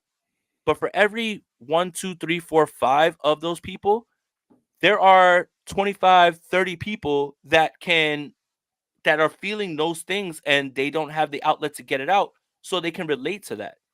It's more about being the person that people can relate to than it is someone who is just doing things for clicks and that, right? Like it's people want to see a reflection of themselves at times of the people that they're looking at, Mhm, right? Like they that's want it fair. like I have the same emotions you guys do. I'm a fan, right? Like Brad is much more even keeled than I am. But when I talk about it, I talk about it with passion. That's the New York And East Coast it's vibe, that's everything. But there are I think people that's that why the want to state of the franchise has lasted for 3 freaking years now that Yeah, we've I been can't doing believe this. that. I can't believe That's that. I wild, can't believe right? that's insane. And we've gone through a bunch of stuff. Like, Mhm. and that's the part. It's like everyone sees the result, but they never see the grind. Yeah. Like Brad's channel is huge. And you think that he just started it and he just got to like, I don't know, he's got like 800 million subscribers. Like I know like it's like it's a bunch. But Have like have you noticed what it looked like when we were looking at like 100 subs maybe and maybe there was like 29 views? Like, do you understand what it takes to continuously put yourself out there and keep going and keep like trying to set it up and like throw back to the garage setup? See, again, 10 toes. Like there are people that have watched, and that's the I'll other thing, sweat Brad. my ass off in a garage And that's talking the to other thing. 10 people online with Jordan That's the other Elliott, thing, Brad. and That's we're the other just thing, Brad. breaking There down are draft prospects. there are people that are attached to being a part of something, Yeah, right? There's people that want to be a part, and then there's people that want to join. There's two different things. yeah. There's people that want to be a part of the grind and watch you and help you succeed, and then there's people that want to jump on after. And that's the two different things. So when you're able to get people that do things like that and watch you and continue to watch you grow, those are the people that are going to stay with you the entire time. Those are the people like the spicy squad, dude, like our community, everything that we built, everything, right? No matter what, like you don't have to like what I'm saying. You don't have to like how I present it. And that's fine. Like for every one or two that don't like it, there's 10 that do. Our community has grown so much. Moderators giving out, channel Yeah, memberships, guys that dude. are the same ones over and over in there. Like honestly, that's the stuff that when I'm tired when I don't feel like talking, when I feel like I don't want to talk about this team or I'm just like a little bit burnt out, that keeps me going. Mhm. And again, people want to be a part of the success, but they don't want to take part in the route to success. And Yes. that's the part that I think is the most humbling. The people that watched you from the beginning. Like I literally had someone tell me they started a YouTube channel because Andrew and I made Sprint Red Option podcast. Like something like that. dope. That's Yeah, dope. something like that doesn't it may not mean anything to you guys, and I get it, like everybody could just say, "Hey, listen, whatever, like, nobody cares about your podcast, nobody cares." Fine, fine, but to hear that someone listen to me yell and listen to Andrew just be handsome with his beard and everything and thought, "Hey, this is why I wanted to start." Like I think that's something that I feel like is important. So, I know this has gotten like completely off the rails with 49ers stuff, but Dude, this is just we're almost 3. This is by far our longest show ever. Like, but it's all right, not even up should to we get 3. back to cooking the Philadelphia Eagles again, man? It's just like Well, it all started on giving Patrick his flowers, right? And the Yep, point being, like, he's in that grind mode. He's in that yep, grind mode, yep, and I could hear it in his voice when he was doing the open, and I was like, dude, I knew it. I was like, I've been you. I've yep, been there. I yep, remember how, dude, I got I got locked out of my account for a week in the middle of the season when I am like year 1, I'm dedicating all my time to my brand, the SF Niners, and building it out. No job. This is my job. My wife's working. I got 3 kids at the time. Like, I'm in a garage. Like, that was not a great setup. And like grinding and just yeah, thinking like I got my account clapped. I'm like, what am I doing? Like, what is this working? It was in the middle of yeah, the season too. So I'd already gone like 8 months. I was yeah, like, I'm not seeing the success that I thought I would see. I was like, what the hell am I yep, doing? It honestly comes down to just having to stick through it, but also yep, reinventing yourself. Like, yep, you have to figure it out, and it's gonna take a long time. And if you don't love it, you're going to burn out like a yeah, son of a gun. And I oh know yeah, Patrick. I know Patrick. I know he loves it, and he wants to feel the affirmation in return. And anyone does who loves something and puts so much effort into it. yep, But it's like, I saw the comment earlier that I think Jesse said they see the shine, not the grind. And yep, you gotta understand, like, that's why I love the SDS, the sourdough squad. We got a yep, group. I see some of the same people in my lives every freaking day that come always, to listen to me talk about football. Like, that's wild to me. Like, yep, me, Jason. Like, yep. I am like a You're very quiet, reserved. like, You're very reserved. You're not reserved. like me. You know me. I'm loud and I'm I'm the I'm opposite obnoxious. of Yeah, you, yeah. and that's why I That's why love people love this. talking with you, because you help kind of open that in me. And so Mhm. it's like it's a cool dynamic, but it takes grind. And Yeah. with the conversation that Oh, you muted. Oh, I'm by myself. Oh, am I not by myself? Brad, are you back? Kind of to piggyback on. There we go. You're back. what is Are we back? Are happening? we back at McDonald's Wi-Fi time? Talk, Yes. You can't hear me? dude. My my thing. I was in the middle of giving an awesome speech, and Yep. I don't know what's going on. My headphones, did they die? I don't know, but I can hear you. I can hear you very well. You can't Can hear you me? hear feedback? I can't hear anything. I All can right. hear nothing but your beautiful voice. Anyways, I don't know what I was saying, No, what you were but saying is the same people over and over again and everything in terms of it's even again like it's almost cliche to say like if one person listens to you then it's all worth it because you never know like who you'll connect with, but being able to like set up an entire community and have that sort of following and have that sort of like sense of community, I think it's something that we never kids are on Fortnite again. see, this is throwback. This is from like See, 3 years ago, dude. but they know. Well, Fortnite put out the OG map, so yeah, they probably are. But yeah, we They haven't started. been on Fortnite for a while, dude. Yeah, Anyways, keep going. let's pull up. No, pull up that. Yeah, this is the one right here. Ruben S. Man, thank you so much, and thank you to the both of you for all you do. The both of you plus Andrew and Steph are my therapy.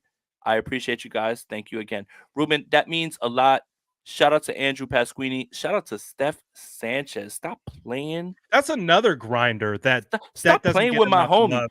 Go Stop follow playing. Steph Stop Sanchez right playing, now. man. Stop playing with Steph, man. I I love Steph so much. Like she's like definitely like somebody who I consider family. But in speaking of the same way that we're talking about Patrick, and the same thing with Pasquini, and the same thing with Steph Sanchez, probably the three most underrated people that do this, right? The same Yeah. thing with Andrew. I really don't like the fact that people were just like, I feel like Andrew sometimes feels like he's left out of like being a guest host. Y'all sleeping on Pasquini. Y'all sleeping I on love the the Pasquini. bearded man who Legend. knows a ton about football, and y'all sleeping on Steph and her beautiful hair, man. Shout out to Gold Standard Podcast Network and shout out to Steph Sanchez, man. Like, stop playing with my people, man. We no matter if you agree or not, we come from a place of honesty. And I think again, no matter what, you can disagree, you cannot.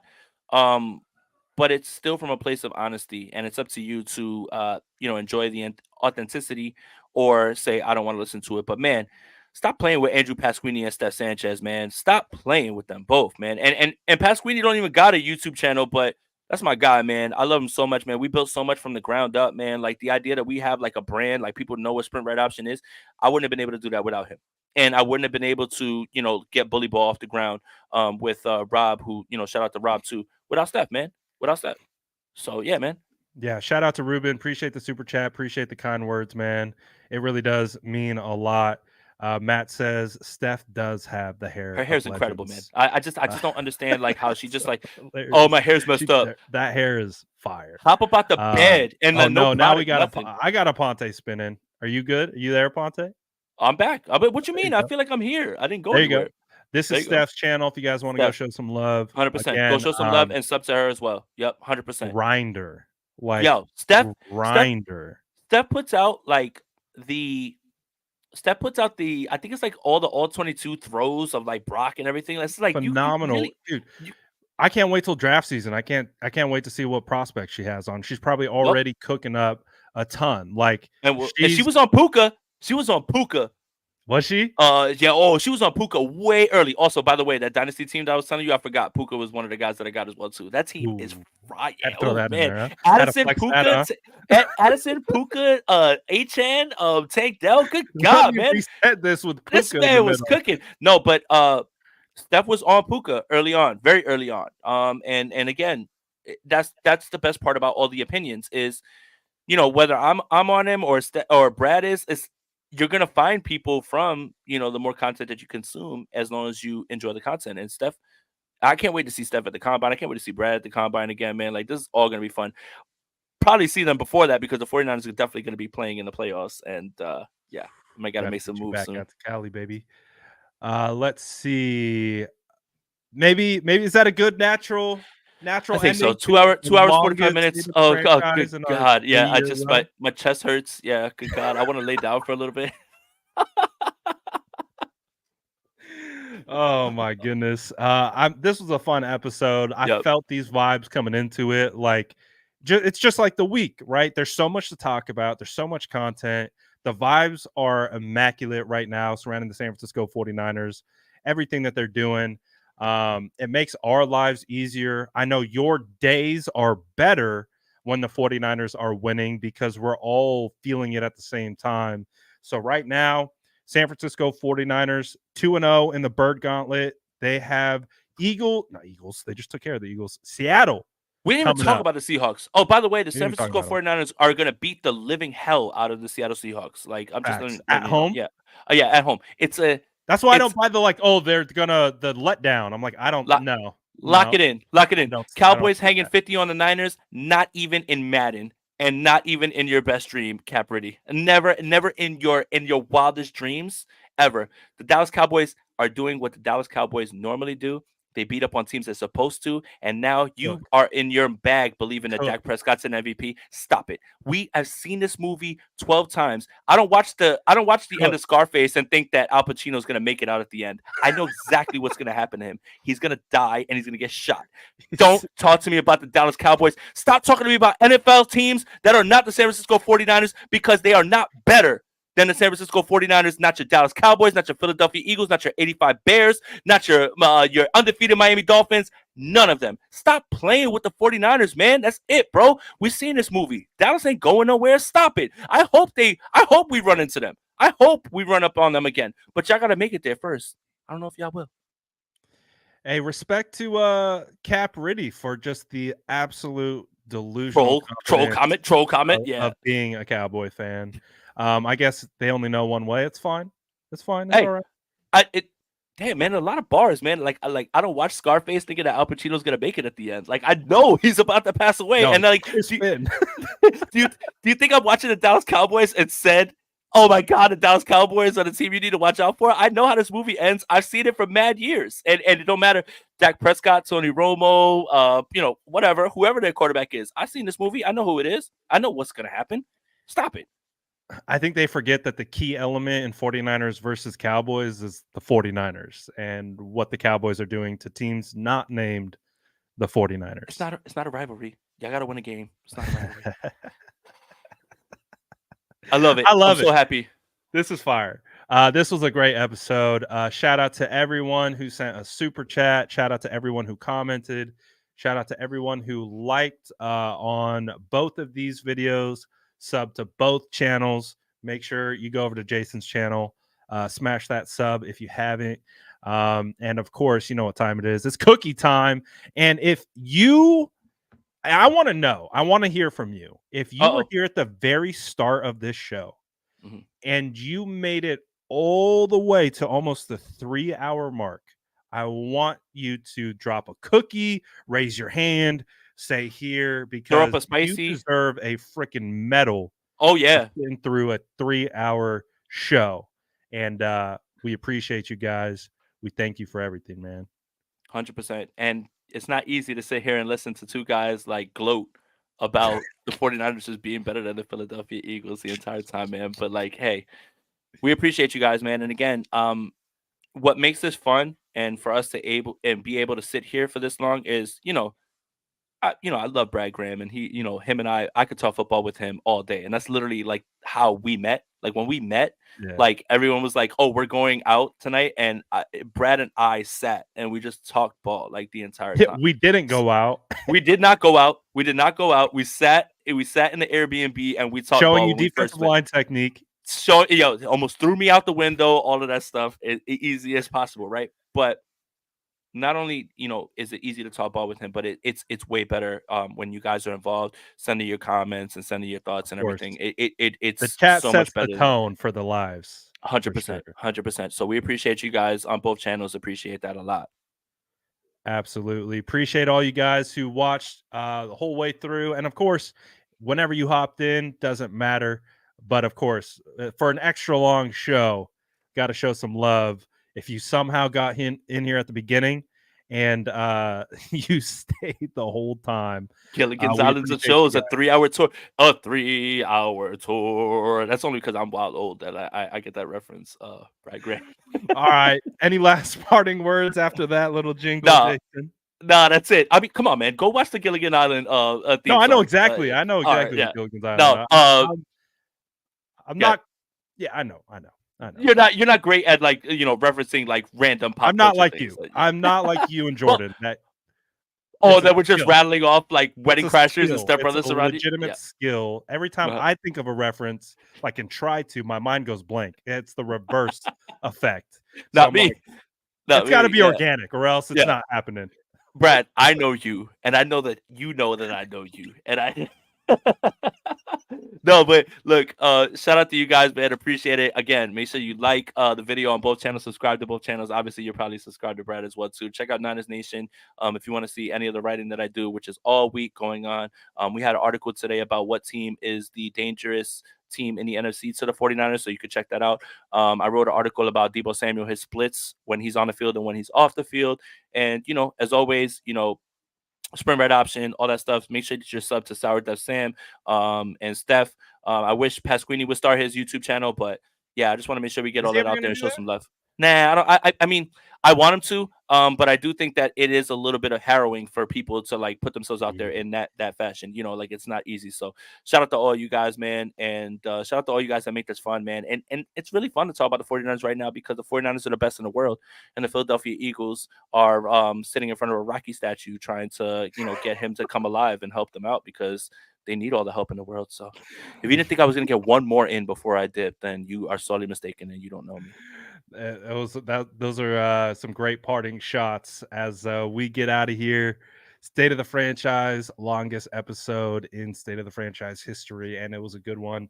Shout out to everyone in the chat per usual. Appreciate all you guys. I think that's it. We're out of here for now until next week as we talk about the San Francisco 49ers beating the Seahawks and then the big game coming on up. Last comment. Which one? When I heard Brad say we signed Logan Paul, I pissed myself. Yeah, so you know how I do all my update videos, bro. Yesterday when we signed Logan Ryan, I was doing my video and I had to restart it like 5 times because I kept saying Logan Paul. I was like, what is wrong with you? Say Logan Ryan, and I wasn't thinking about it, and I uploaded it. And everyone's like, we signed Logan Paul? I was like, yep. And guess what? Dude, we're changing the naming rights of Levi Stadium to Prime. Get ready for it. The YouTube, these YouTube people need to be stopped. Now they're playing NFL football. My God. Pretty soon we're going to have Logan Paul pay-per-view. Logan Paul versus Deebo Samuel. Who wins one-on-one? Logan Paul is going to be lined up at safety. Oh, he would get cooked too. What did he be competition? Stomach. Oh my God, so good. All right, let's get out of here. That's a great spot for us to get out of here. Yep. And courtesy of Logan Paul, State of the Franchise, we're out of here for now. Peace. That's Jason Aponte. I'm Brad Graham. We're going to get into it all right now.